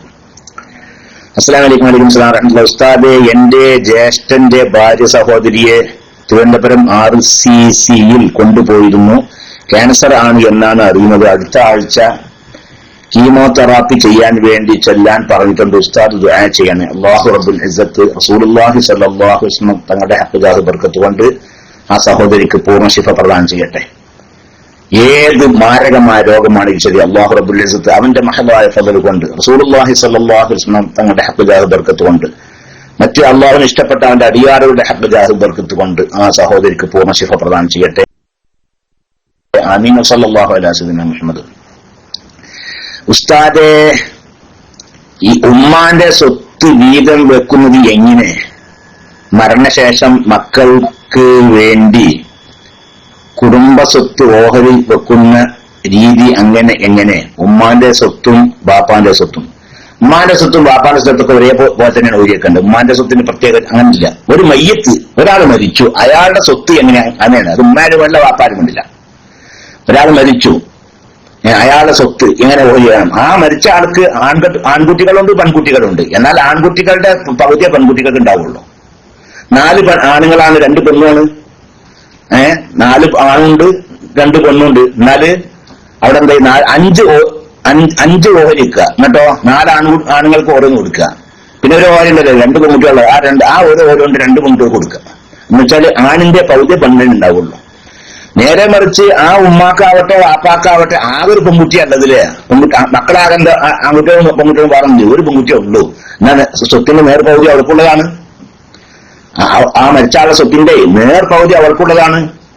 2 പെൺകുട്ടികളുണ്ട് അല്ലേ? എന്നാൽ 3 2 ഭാഗം അവർക്കുള്ളതാണ്. അപ്പൊ എല്ലാ പെൺകുട്ടികൾക്കും ഒരേ പോലെ പലപ്പോഴും പരമാതിരിയാകുക. ആൺകുട്ടികളും പെൺകുട്ടികളും ഉണ്ട്. അപ്പോൾ ആണിന്റെ പൗതിയാണ് പെണ്ണിനുണ്ടാകുക. പെണ്ണ് മാത്രമേ ഉള്ളൂ, ഒരു പെണ്ണ് മാത്രമേ ഉള്ളൂ. അപ്പോൾ പൗതി അവർക്കുള്ളതാണ്. 2 2 കൂടുതലുണ്ട്. എന്നാൽ സ്വത്തിന്റെ 3 2 ഭാഗം അവർക്കുള്ളതാണ്. ബാക്കിയുള്ള സഭാക്കാർക്ക് അങ്ങനെ ഉണ്ടാവും. വിശദീകരിച്ച് പറയല്ല. അപ്പൊ ഏതായാലും അവിടെ സാധാരണ ധാരണ ഉണ്ട്. ഉമ്മാന്റെ സ്വത്താണെങ്കിൽ ആണുങ്ങൾക്കും പെണ്ണുങ്ങൾക്കും ആൺകുട്ടികൾക്കും പെൺകുട്ടികൾക്കും ഒരുപോലെയാണെന്നും വാപ്പാന്റെ സ്വത്താണെങ്കിലാണ് ആണിന്റെ പൗതി പെണ്ണിനെന്നും എന്നൊരു ധാരണ ഉണ്ട്. ആ ധാരണ തെറ്റിദ്ധാരണയാണ്. ഉമ്മാന്റെ സ്വത്താവട്ടെ വാപ്പാന്റെ സ്വത്താവട്ടെ ഒക്കെ ഒരേപോലെ തന്നെയാണ് അവിടെ ഓരി വെക്കേണ്ടത്. ഉസ്താദെ, മുമ്പ് ചോദിച്ചിട്ടുണ്ട്, ഉത്തരം പറഞ്ഞോ എന്നറിയില്ല. താടി എങ്ങനെ വളർത്തലാണ് സുന്നത്ത്? പറഞ്ഞിട്ടുണ്ട്, നിങ്ങളാ സമയത്ത് ഉണ്ടായിട്ടില്ല എന്നാണ് ഇവിടെ നമ്മളെ പറഞ്ഞത്. താടി വളർത്തല് വുജൂബാണോ സുന്നത്താണോ എന്ന വിഷയത്തിൽ അഭിപ്രായ വ്യത്യാസമുണ്ട്. മറ്റു മദ്ഹബുകളൊക്കെ അത് താടി വളർത്തൽ നിർബന്ധമാണെന്നും താടി വടിക്കൽ ഹറാമാണെന്നും എന്നുള്ള അഭിപ്രായക്കാരാണ്. എന്നാൽ ശാഫി മദ്ഹബ് പ്രകാരം താടി വടിക്കൽ ഹറാമാണെന്ന വലിയ അഭിപ്രായമുണ്ട്. എങ്കിലും അത് വടിക്കൽ കറാഹത്താണ് എന്ന അഭിപ്രായവും ഉണ്ട് ശാഫി. മാത്രമല്ല അതാണ് പ്രബലമായ അഭിപ്രായം. ഫത്വയിലൊക്കെ പറഞ്ഞത് താടി വടിക്കൽ ഹറാമാണെന്നാണ്. ഖിലാഫുൽ ജംഈൻ ഒരു സംഘം ഉലമാക്കൾക്ക് കറാഹത്താണെന്ന അഭിപ്രായമുണ്ട്. എന്നാൽ ശരിക്കും അത് ഹറാമായ അഭിപ്രായമാണ് ഫത്വയിലൊക്കെ ഉള്ളത്. എന്നാൽ ഇപ്പൊ സാധാരണ അങ്ങനെയാണ് ഈ മഷ്ഹൂറായിട്ടുള്ള അങ്ങനത്തെ ഷാഫി മദ്ഹബിലുള്ളത്. ഇപ്പോ താടി വടിക്കൽ കറാഹത്താണ്, ഹറാമാണെന്ന അഭിപ്രായവും വളരെ ശക്തം തന്നെയാണ്. എന്നാൽ ഹറാമാണെങ്കിൽ ആ ഹറാമിൽ നിന്ന് രക്ഷപ്പെടാൻ എന്താണ് മാർഗം? അല്ലെങ്കിൽ കറാഹത്താണെങ്കിൽ ആ കറാഹത്തിന് രക്ഷപ്പെടാൻ താടി അല്പം വെച്ചാൽ മതി. എന്നുവെച്ചാൽ ഈ താഴ്ഭാഗത്തെ താടിയല്ലുണ്ടാവില്ല, താടിയല്ല് നിറയുന്നല്ലോ, ആ ഭാഗത്ത് അല്പം നമ്മുടെ വിരലുകൊണ്ട് നുള്ളിയാൽ കിട്ടുന്ന അത്ര വലുപ്പത്തിൽ കുറച്ച് രോമങ്ങനെ വെച്ച് ബാക്കിയൊക്കെ വടിച്ച് നിൽക്കുക. എന്നാലും ഹറാമായ അഭിപ്രായത്തിൽ ഹറാമെന്ന് ഒഴിവാകും, കറാഹത്താണ് അഭിപ്രായത്തിൽ കറാഹത്തിന് ഒഴിവാകും. അല്പം ആ താടിയലിന്റെ ഭാഗത്ത് കുറച്ച് വെച്ച് ബാക്കിയൊക്കെ 2 കൈന്റെ വിരലുകൊണ്ട് നുള്ളിയാൽ കിട്ടുന്ന സ്ഥിതി അനുസരിച്ച്. നേരെ മറിച്ച് സുന്നത്ത് അതല്ല. സുന്നത്തിന്റെ കൂലി കിട്ടണം നിൽക്കുക. താടി വളർത്തിയ സുന്നത്തുണ്ടല്ലോ, ആ സുന്നത്തിന്റെ കൂലി കിട്ടണമെങ്കിൽ അത് താടി നീട്ടി വളർത്തണം. എത്ര നീട്ടി വളർത്തണം? നീട്ടിട്ട് അവൻ എന്ത് പറ്റും? അവന്റെ കൈ കൊണ്ട് തന്നെ പിടിക്കുക. പിടിച്ച് ആ പുടുത്തത്തിന്റെ അപ്പുറമുള്ള വെട്ടി കളയുന്നത് കൊണ്ട് വിരോധമില്ല. ആ പുടുത്തത്തിന്റെ അത്ര ഉള്ളതിന്റെ അപ്പുറം വെട്ടി കളയുക, അത്ര നിർത്തുക. എന്നാലും സുന്നത്തിന്റെ കൂലി കിട്ടും. എന്നാൽ പരിപൂർണമായ സുന്നത്ത് ഇർസാലുൽ ലഹിയയാണ്. എന്നുവെച്ചാല് അത് പ്രത്യേകമായ സുന്നത്താ. താടി നീട്ടി വളർത്തുക. അതാണ് അവിടുന്ന് നോക്കണ്ട, അതങ്ങനെ മുമ്പ് പോയിക്കോട്ടെ. അങ്ങനെയൊക്കെയാണ് ഏറ്റവും ഉത്തമം. അതാണ് മനസ്സിലായിട്ടുണ്ടാവില്ല അല്ലെ? പിന്നെ അസ്സലാമു അലൈക്കും. വലൈക്കും അസ്സലാം വറഹ്മത്തുള്ളാഹി. ഉസ്താദെ, ഭാര്യയുടെ സുഖപ്രസവത്തിനും സാലിഹായ കുഞ്ഞിനും ദുആ ചെയ്യണം. എനിക്ക് നല്ല ഒരു ജോലി കിട്ടാനും ദുആ ചെയ്യണം. അല്ലാഹു സുബ്ഹാനഹു വ തആല അവരുടെ പ്രസവം വളരെ സുഖകരമാക്കി കൊടുക്കട്ടെ, റാഹത്തിനും സന്തോഷത്തിനുമാക്കി കൊടുക്കട്ടെ, വിഷമത്തിനും ബുദ്ധിമുട്ടിനും പെടുത്താതിരിക്കട്ടെ. അള്ളാഹുവിന്റെ റസൂലിന്റെ ഹഖ് ജാഹ് ബർക്കത്ത് കൊണ്ട് അവരുടെ ഈ പ്രസവത്തിൽ നിങ്ങൾക്ക് അള്ളാഹു തആല നല്ലൊരു കുട്ടിയെ നൽകട്ടെ. ദീനിനും കുടുംബത്തിനും മുസ്ലിം ഉമ്മത്തിനും ഉപകരിക്കുന്ന നല്ല സ്വാലിഹായ നല്ലൊരു കുട്ടിയെ അല്ലാഹു തആല നിങ്ങൾക്ക് നൽകട്ടെ. ആ കുട്ടിക്ക് അല്ലാഹു തആല സിഹത്തും ആഫിയത്തും അല്ലാഹുവിന്റെ എല്ലാവരും പ്രദാനട്ടെ. ആമീൻ. നിങ്ങൾക്ക് റബ്ബുൽ ഇസ്സത്ത് അനുയോജ്യമായ ഖൈറായ നല്ല ജോലിയും അതിൽ നല്ല ശമ്പളവും ബർക്കത്തും സന്തോഷവും ഒക്കെ അല്ലാഹു പ്രദാനം ചെയ്യട്ടെ. ആമീൻ. വസല്ലല്ലാഹു അലാ സയ്യിദിനാ മുഹമ്മദ്.